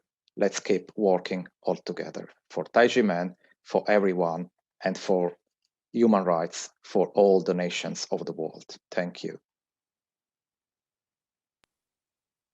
Thank you so much, Alexandra, for concluding on this very, very important note. It is not a partisan fight for the sake of obscure interest. It's a cultural fight for human rights, for freedom of religion, expression, speech, assembly, education for all human beings. It's very important that you strengthened and stressed this note on this very day. We are now perfectly on time. I do thank all of the scholars, witnesses, participants to this important webinar, and I can open the floor for some questions. We still have a few times. I just see a question coming in right now. It's a question from a lawyer in Taiwan. And the question goes like this: we see the malfunction of all government branches in Taiwan from the Tai Ji Men case. So what is your suggestion to Tai Ji Men? What's the next step that Tai Ji Men can do, or any other NGO who support Tai Ji Men can do to stop this persecution?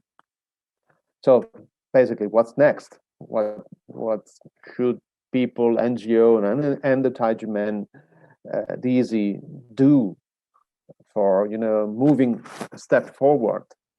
So it's a general question for all speakers. So you may, some of you, all of you may want to answer. Just give me a sign, and the floor is yours. Who wants to break the ice? Really, Mr. Fautré, go ahead. You're muted. Yeah, thank you for giving me back the mic, the floor. I would like to make a comment about the future strategy that could be used to help Tai Ji Men. First of all, I just recall that we made a statement some time ago about a case in Europe that was the one of Jehovah's Witnesses that won against France in the European Court of Human Rights because they could not get justice at the domestic level. We are partly in the same situation, is that Tai Ji Men could get justice for quite a huge number of cases after a lot of involvement in terms of human resources and also financial resources, which is unfair in a sense and a pity as well. But there is no Asian human rights court, unfortunately. And anyway, even when you win in courts, the minds of the people have been shaped by some sort of discourse in the media that will not change their minds and their attitudes towards the, let's say, scapegoated movement, whatever it is. So I think that it's absolutely important to focus on fighting against lies, defamation, fake news, scapegoating statements that generate hostility and discrimination towards Tai Ji Men and its members. And one thing I think that should be done by human rights organizations is mapping the media world and especially all those lies and fake news and defamation statements that were spread through their communication channels, including the social media. And to have a neutral external report that could be put at the disposal of those specific medias who were wrong or had ill intentions towards Tai Ji Men, and also the journalists who wrote and published negatively about the movement and trying to convince one by one that they should abide by their professional standards and be neutral, fair towards anybody and anything. So mapping the world media and publishing a report to try to convince them to do the right thing and not to go on scapegoating that movement. Thank you, Willie. Any more comments on this first question? So let me thank you, Willie, for reminding the role that the media may have or do or should have. I'm a journalist, as you know, and I deeply feel about this topic. Many times journalists don't study, don't go into depth, don't take the right information, they just repeat for many reasons I don't want to touch here. Some of them are not very noble.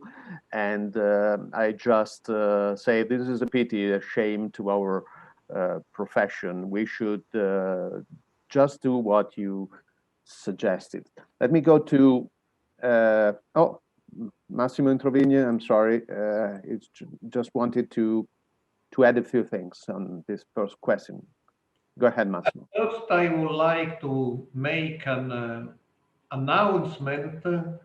You can I try to show to you the screen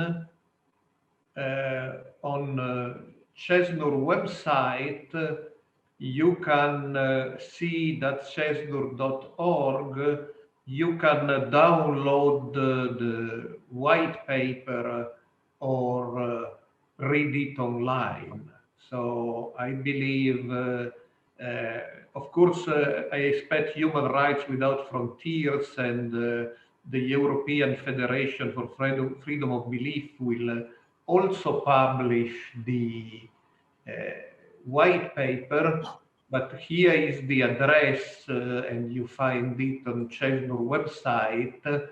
And I believe it's important not only to listen to our speeches as we did, but also to read the white paper. And just on the question, of course, a Taiwanese lawyer should know better than us what can be done in Taiwan. So I assume the question is at the international level. And here, as we mentioned it in the white paper, there is a problem that Taiwan is not a member of the United Nations for reasons we all know. So normally, there will be United Nations remedies, but here there are not because Taiwan is not part of the United Nations. However, I believe that the Taiwanese government in this day of December 10 should remember that one of the drafters and some historians now believe the main drafters. There is some mythology about Eleanor Roosevelt, which has been debunked as largely false. So one of the main drafters, if not the main drafters, was Chiang Ping-chun, and he was from Taiwan. He was a representative of the Republic of China. And that, of course, also disposes of some ideas that the Universal Declaration of Human Rights is a Western declaration imposing American values on the world. It is actually the main drafter was Chinese, and another important drafter was Lebanese Arab, and the third one was Indian. So, of course, the theory that it's a Western document is totally false. But I believe while it's a matter of pride for the Republic of China, i.e. Taiwan, that it played such an important part in the journey to the Universal Declaration of Human Rights, this pride also involves a responsibility. And the responsibility is to honor the Universal Declaration of Human Rights and comply with its provisions. Actually, I believe that through side events, for instance, when COVID ends, on tax justice in general, the matter of the Tai Ji Men case can also be introduced in the United Nations debate, and I understand this was already done years ago. So it is not totally true that this matter couldn't find a way to the United Nations Human Rights Council, at least through a side event, but now, of course, COVID prevents to organize most of these events inside the Palais des Nations in Geneva. But in general, yeah, internationalizing this case, keep publishing. We heard that there were hundreds of negative articles, and that some of the gentlemen and ladies who spoke today say, you go to the internet, you only find garbage about Tai Ji Men, largely inspired by Prosecutor Hu's propaganda in 1996.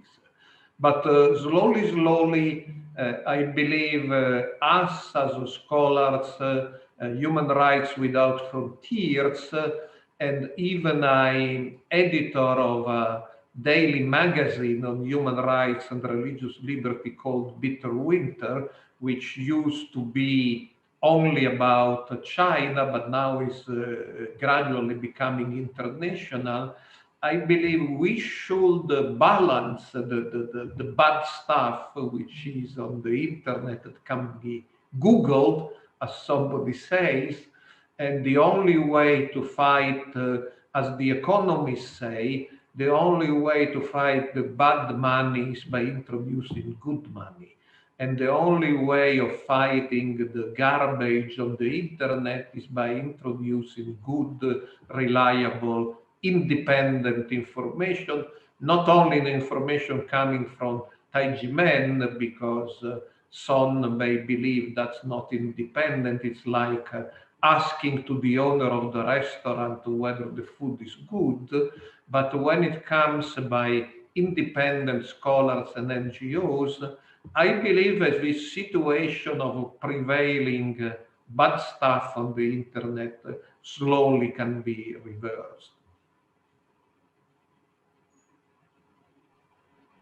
Thank you, Massimo, for reminding us to go to the Chesnel website, download the white paper, and all you added. So also the media community will have no excuse. We have a full white paper with all details. No more excuse to say I didn't know. We have a second question, which may be Camelia raised his hand. I'm sorry, I cannot see all of you all together. So if in case like now I miss someone who wants to speak, just enter with your voice and interrupt me. I'm just the coordinator. So sorry for that. Camelia, you have the floor. Yes, thank you. I just want to add the fact that actually the flaws in the system, they are existing all around. It's not only about Taiwan. We can see in very democratic countries from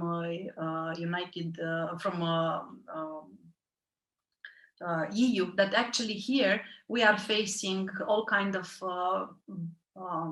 strange ways in which the authorities are treating with people, especially if they are part of spiritual communities. I just give you an example from Czech Republic, which is known for a very good democracy, that actually in a certain case, they were just taking people from the street and putting them to sign agreements of confidentiality about all the talk that they had in the police, which is against all the Czech rules. They should have been taken to the police station in order to do that.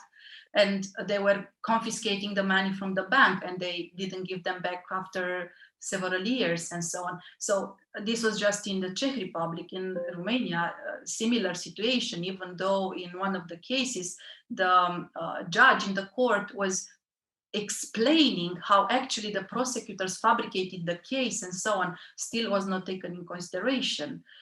In Italy, it's too famous to start speaking about, but there were several cases where the police was also entering in force and abusing and even taking people to jail without having proofs. And in the end, everybody is acquitted and they are just saying, sorry, it happened. Also in Belgium, the case of Lama Kunzang, the case started like similar with yours, from the same idea of putting the stigma of being a cult on their organization. And from 1997 even till now, the case is not solved, and the big accusation is again this tax evasion and so on. So there are several problems in the system, and here and there we can observe them and we can just take them one by one. When it is about looking to only one case, it's very difficult to solve it, because the authorities will always explain, will find an angle in the law to say, yeah, actually it's your fault.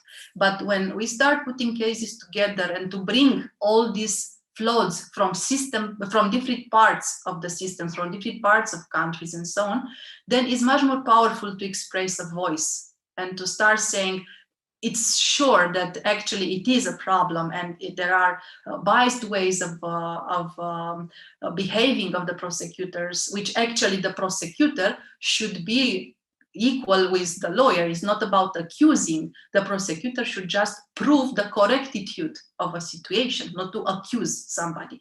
And still the prosecutors in several cases, they are becoming those accusing, instead of being neutral and to present correctly the situations.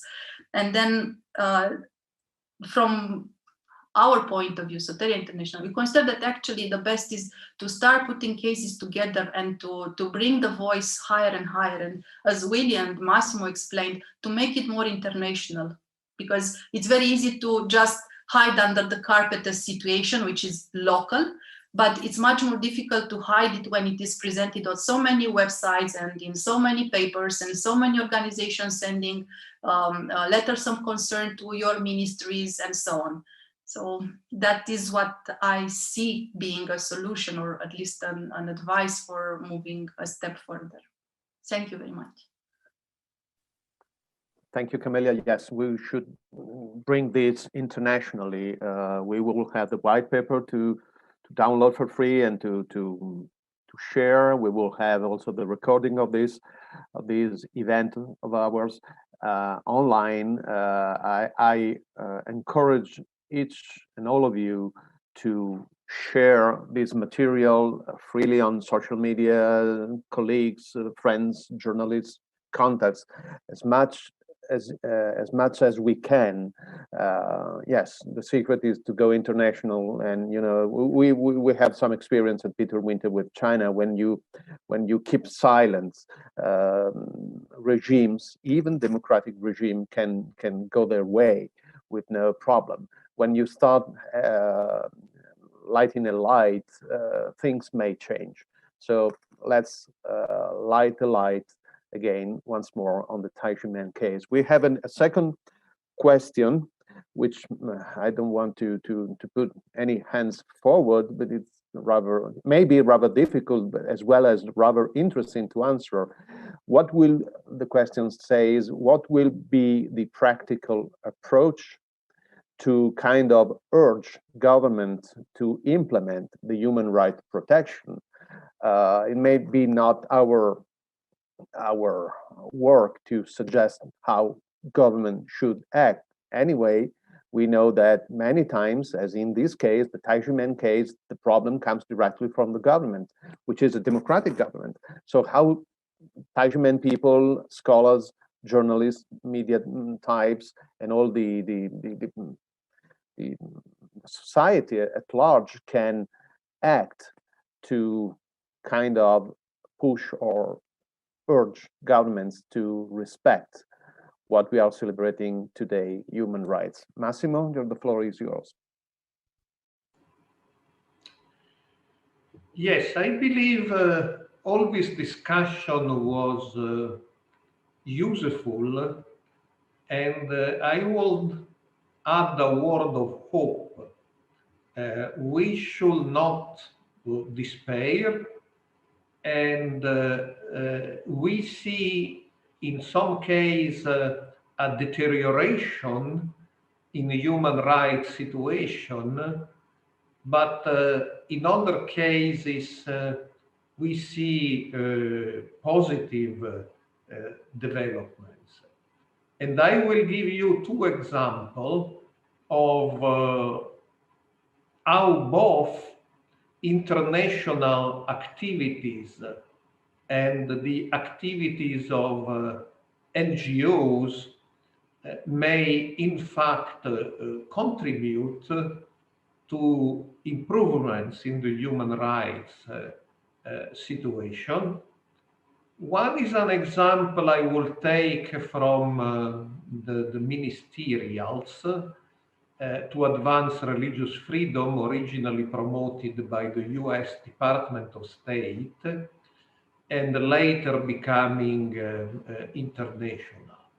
And again, I read in some media, that's just a waste of time, because a bunch of foreign ministries go there and talk, but the countries violating religious freedom, they just keep doing this.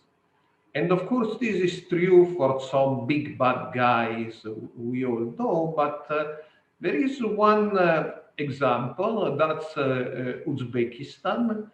Uzbekistan was originally listed as a country of concern in the United States for violation of religious liberty. And they drafted a new law on religious minorities, which was not good enough. But when it was criticized, rather than screaming at foreign interference, they actually invited representatives of the countries who had attended the ministerial to amend their law and to offer suggestions. And some suggestions had been now accepted by the Uzbek government. So I wouldn't say that the situation of religious liberty in Uzbekistan is perfect, but I would say that we see in this case how some governments, of course not the superpowers, but how some governments may be sensitive to international criticism, and rather than rejecting it, they may be willing to open a dialogue. And my second example involves many of us who are here today, and it's about France. France, shocked perhaps by terrorist attacks, drafted a law on extremism which would have been used against many groups, not only Muslims, particularly groups labeled as cults, that was said explicitly, and it would have allowed administrative authorities, without going through court, to liquidate religious movements for violating human dignity and exerting psychological pressures on their members. And we all know what that means. Of course, human dignity is a very nice concept, but we know how it is sometimes applied. Now, we prepared a white paper. Some people who are here, Marco, Alex, Willy Fautré, are among those who either wrote or promoted it. And I don't know if it's because of our white paper, but just by coincidence, we saw the State Council in his official opinion accept many of the arguments we used, and we saw finally the Council of Ministers amending the law inter alia by eliminating the possibility of administrative dissolution of groups violating so-called human dignity or exerting psychological pressures. They can still be dissolved if they use terrorism or violence, physical violence, but that's another matter, of course.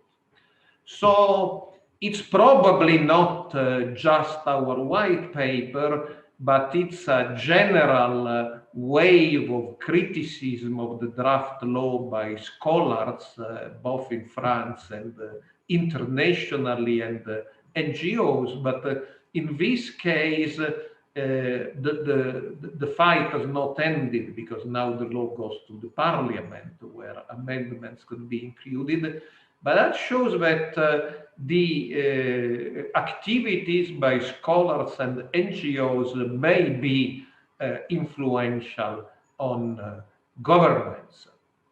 So we should not give up, and we should not give up to the temptation of believing that what we do is just a noble but irrelevant protest. Because also for the fact that we live in a media world where being shamed by the media, being shamed on the internet is something no government really likes, we can be more influential than we otherwise believe. So we have started this campaign on the Tai Ji Men case on Taiwan, and we should not give up, and we should not despair that some results perhaps may be achieved. Thank you very much, Massimo.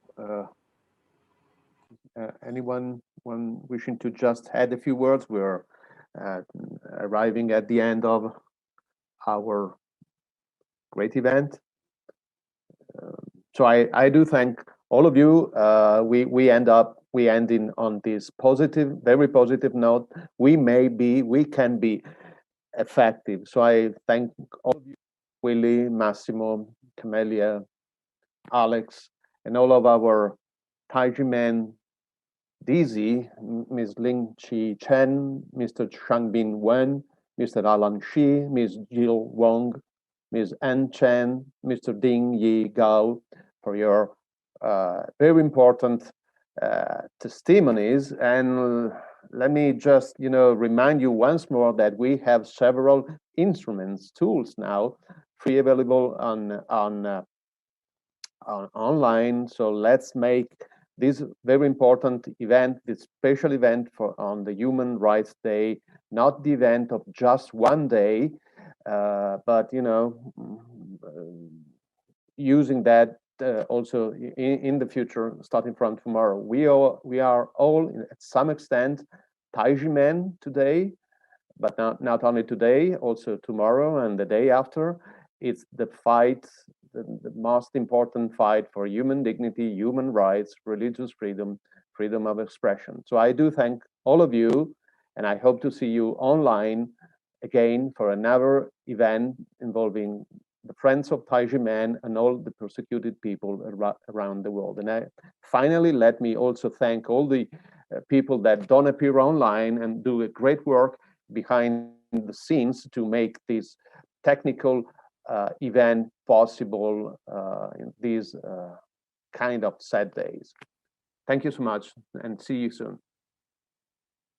Thank you very much to all of you, and good luck. Bye, everyone. Thank you, everyone. Thank you. Don't forget to download the white paper. Yes, yes, we will. Thank you. Thank you. Bye, everyone. Bye, everyone.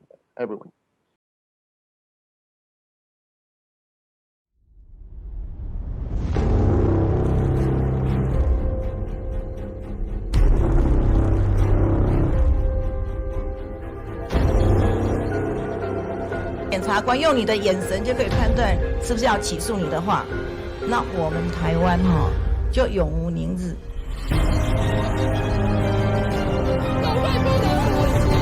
赠与性质，这方面也是。我想这个法院的判决证明了一件事情，就是真相只有一个，太极门是清清白白，真金不怕火炼。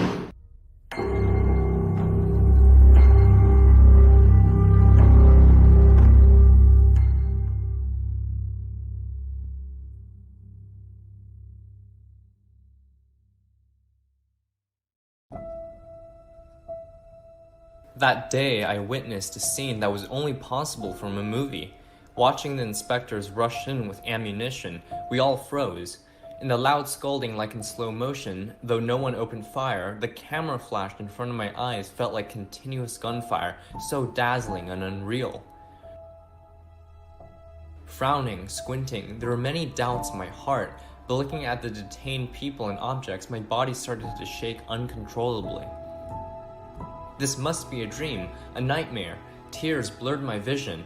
I squeezed my arm only to find that this was a reality, more terrifying than a nightmare. I needed to wake up, needed someone to tell me what happened. This is just a nightmare after all.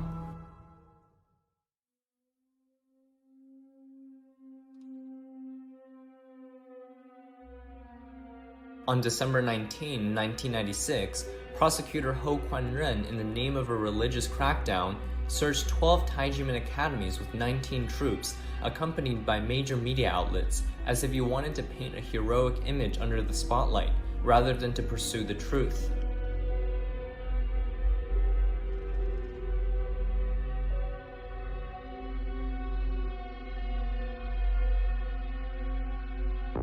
Later, he filed an extremely outrageous indictment against the Dangmen of Tai Ji Men, fabricated crimes of fraud, abused the power of authority, forced coercion to obtain confessions, and forged documents.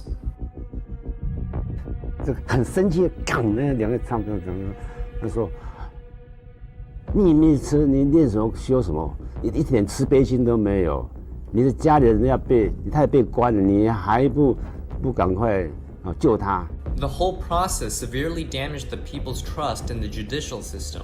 With the media's lavish reports and ridiculous exaggeration, suddenly the Tai Ji Men dizi fell victim to this political purge. 我被陌生的男生把我的肩膀一拉，你怎么还敢穿这种衣服？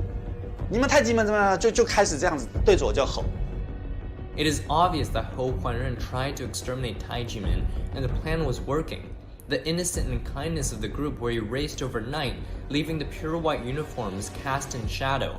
Thousands of families were victimized, and the harm endured was not explainable with words.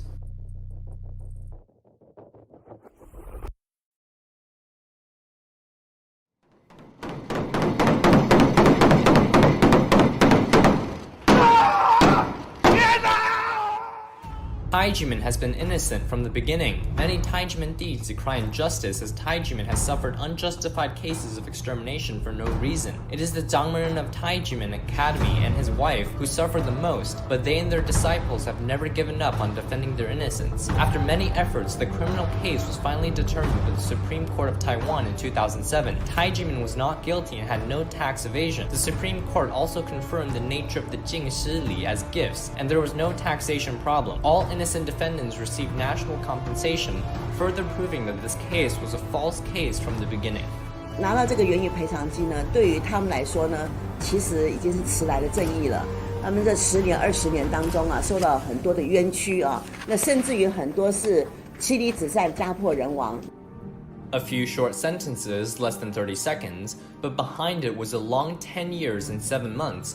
The criminal court summoned about 200 witnesses, 58 courts, and took a total of 9,570 minutes. Every minute, every second carries with it countless blood, tears, and grievances. Finally, the belated justice of the innocents from the criminal case was ushered, but the taxation derived from the criminal case did not end as it should have. Due to the corruption of the NTB and the administrative court, a whole new round of nightmares began.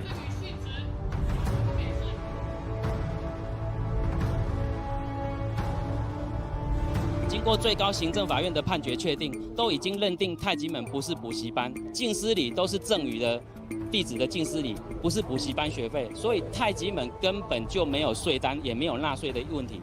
刑事罪定验明，也就是起诉是完全不实，也就是说你完全没有举证，在完全没有举证之下所核发的税单当然是无效的，他应该要主动的来进行。But not only was the tax bill not revoked, the Administrative Enforcement Agency of the Ministry of Justice, Hsinchu Branch, also enforced the auction of Tai Ji Men's land in Miaoli Mountain. It is intolerable. We have been bullied for too long, so we decided to put on our headscarves, protest on the streets, clench our fists. We roared.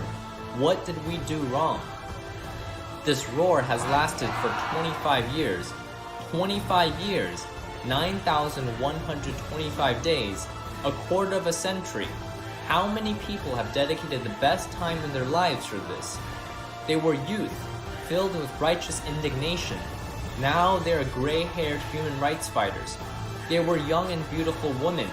Now they hold the hands of their children while protesting on the street. They were cheerful and innocent children. Now they stand on the front lines speaking through the microphone. They were even allies who could not resist the passage of time, who passed away before justice arrived.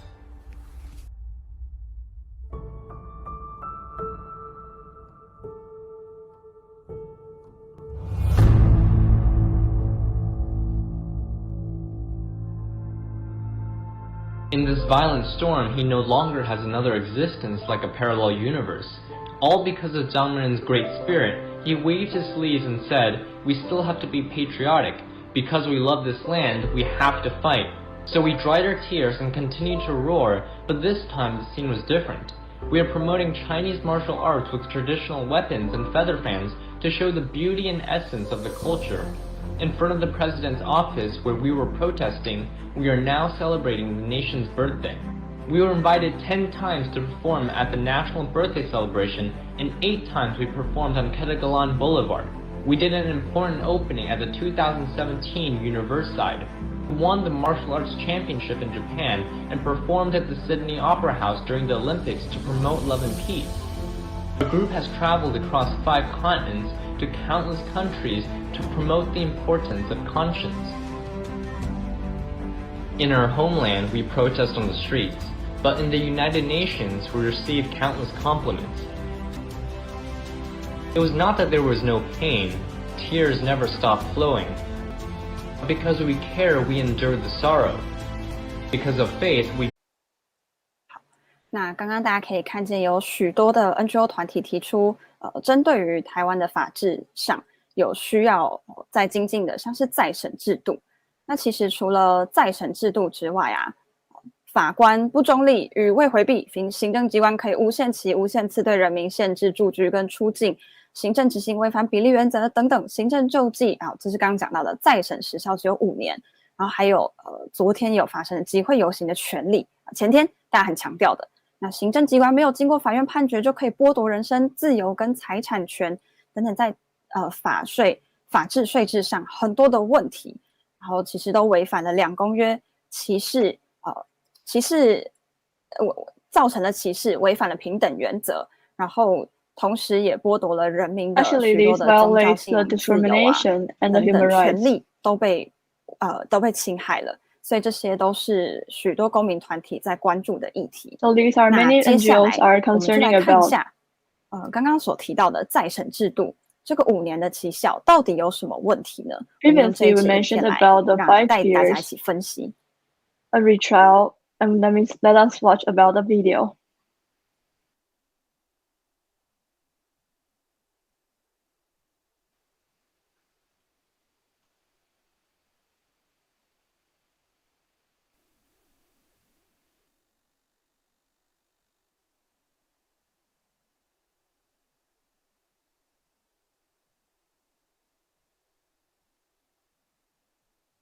这个就是例如说，当一个判决确定，但是他在5年的时效之后发现了新事实、新证据， After 5 years, if there is new evidence or new facts, 完全没有提起再审的机制的机会。 There's 这 no 个是第一点，不 possibility 应 to 该 retrial 我 again. 们建议说，这一点 Therefore, 要 we 写入，然 suggest 后并且明确指出这违反公 to 正公 change 约 the 的 length of the 保障的 year. 权利。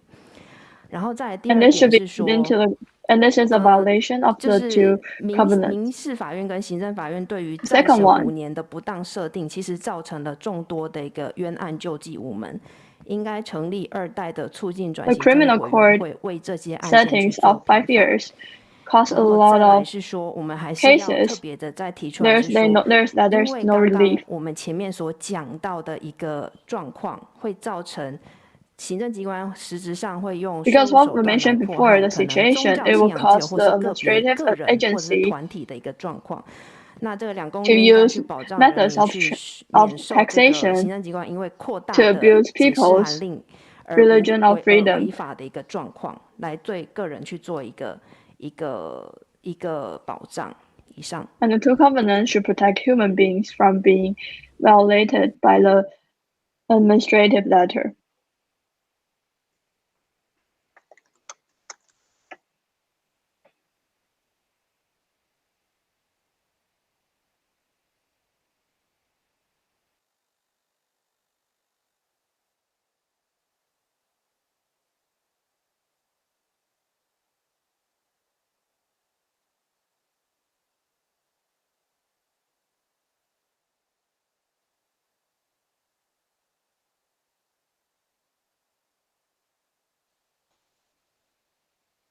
So 近 now 几 the 年也 volunteer is 是 talking Face 联 about 盟与相关的民间团体在救援的王幸福案，它是。那接下来呢，我们来看一下 Next song 我 we're 们 going to watch 所 about 有在线上的观众好朋友们一起关注之外， Let 法税 us 改革联盟 all 以及 the 平反 people 1219 in 行 front 动 of the 联盟 live 的志 stream. 工，他们其实这几天以来，然后到今天也是持续不断的在街头上 The fight for 呼 fair 吁我们 tax 的政府 reform, all the 要正 volunteers 视 up 人 to 民的 now, 权利。除了 they're 国 still 际 speaking up for themselves 委员来 in 审 front of 查 the 之外， street 最 and 重要的还是 also in 回 the 过头来， forum. 我们的政府应该怎么做？所以我们一起来看 What should our 看现 government 场我 do? 们许多 Let us 青年 watch 志工 about 好朋友们在街头上努力为台湾人权推进的身影。好，我们一起来看看。 Let us move our live stream to what the volunteers of Fight for Fair Tax Reform are talking about. Now they're beside the Taipei city. 说我们是还有我们看到好多警察，这就是人权立国啊！大家知道为什么会这样吗？因为当政府不想要让人民知道真相，当政府不想要让人民了解事实的时候，他们就会利用警察 When the government doesn't want the people to know the truth. 来管束人民的言论自由，这个就是事实，这个就是真相。 The truth is that they don't want people to know about the truth in Taiwan. It is a violation about the Article 19 to governance. The ICC Bureau Article 19. It is a violation of it, and it violates that it cannot. It violates the freedom of speaking. 去限制人民讲出真相实理。 It limited the people to speak up the truth. 所以呢，我们为什么会站在台湾的街头？因为 Therefore, do you know why we stand beside the Taiwan and the Taipei City street? 还你公道的时候 It is time for us to redress the cases. 没有办法，你只能走上街头。 But it's really hard, so that is why we stand up on the street. 公权力马上用警察包围你，马上限制你。 The power of government, they use the power of police to surround you. 台湾推展人权2公约，2013年的时候就要求把人民集会游行法的许可制改成报备制 When 的时候， the Taiwan government is promoting about its covenants. 法务部的官员讲什么？大家知道吗？ Do you know what the ministry, the member of the Ministry of Finance said? 立法院跟民间的意见很大，推给人民啊，说民间的意见很大，所以没有送成功。后来呢，2020年他们要去送，发现2020年换了新的立法委员，他们不能够在前面的法案， 2020 there will be new 所以他们现在 legislators. 东西还在行政院，还在行政署。这个意思是什么呢？意思是说， What does it 我 mean? 们国内人权两公约说要修改人民的集会游行法，12年了，东西还在里 After 面。 12 years, they have been already speaking about changing and amending the law of assembly and paradise, but it's still the same up to now till 20 years. 什么时候要修改？你们的时间是什么时候？ So I would like to ask the government, when do you want to change? 他说，我们会再赶快送到立法院，我们会遵照那时候2013年国际委员的意见，会把许可制改成报备制。第二个，会把警察强制you should change the police power 改掉。 from 可 permission 是，在台湾生活的老百姓， so you just need 不 to 要站 mention 在 it. 公署前面跟我们国家的官员讲话，请各位被警察。 However, now, if we all Taiwanese people want to stand in front of the president or in front of the government officials, we will be surrounded by the police officers. 非常多人民的纳税钱，可是 They waste a lot of people's money. 文宣第一名，超征第一名，拿老百姓的钱第一 They're 名， violating the 人权跑到 Constitution. 0分了。 We got a grade 0 in 12 protecting 年 people's 法条 human 都没有 rights. 改哎，他跟国际的专家学者说，我们是国际人权两公约的国家。 The government officials in Taiwan told the international experts that Taiwan is a human rights establishment country. 我觉得我们每一个老百姓，台湾老百姓，很努力，很善良，都缴税， All Taiwanese people are hardworking, 拿进 kind. 来乱用，就不改人权，只会破坏人权。大家觉得可以？ However, we are all violated. Our human rights are all violated by the government.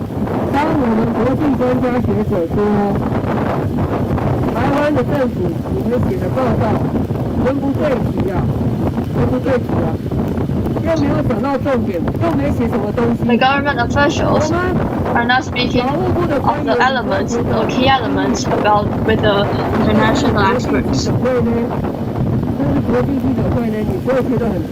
During the international panel, 所以我们不要贻笑国际，我们必须要 please, all of the government officers, 拿人民的纳税钱之后， please don't make others to laugh at our country. 按照国际人权两公约来打条路。 According to ICCPR 2 两 covenants, 公约的内容来配合国家的法令，是我们国家的法令的修改要配合国际人权两公约的内容。 if we join the 2 covenants, our law, Taiwanese law, each law we need to align with the 2台湾 covenants. 独有，我们台湾要成为先进的民主国家，接轨国际。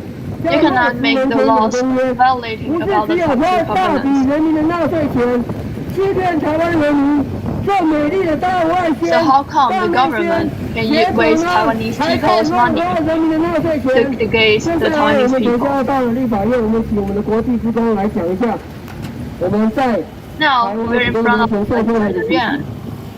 Let us invite the international volunteer to speak for us. Hello everyone, we are the volunteers of the Tax and Legal Reform League who care about human rights and especially taxpayers' rights. And today is the 5th day that we're standing out protesting on the streets because we still have a lot of love for Taiwan.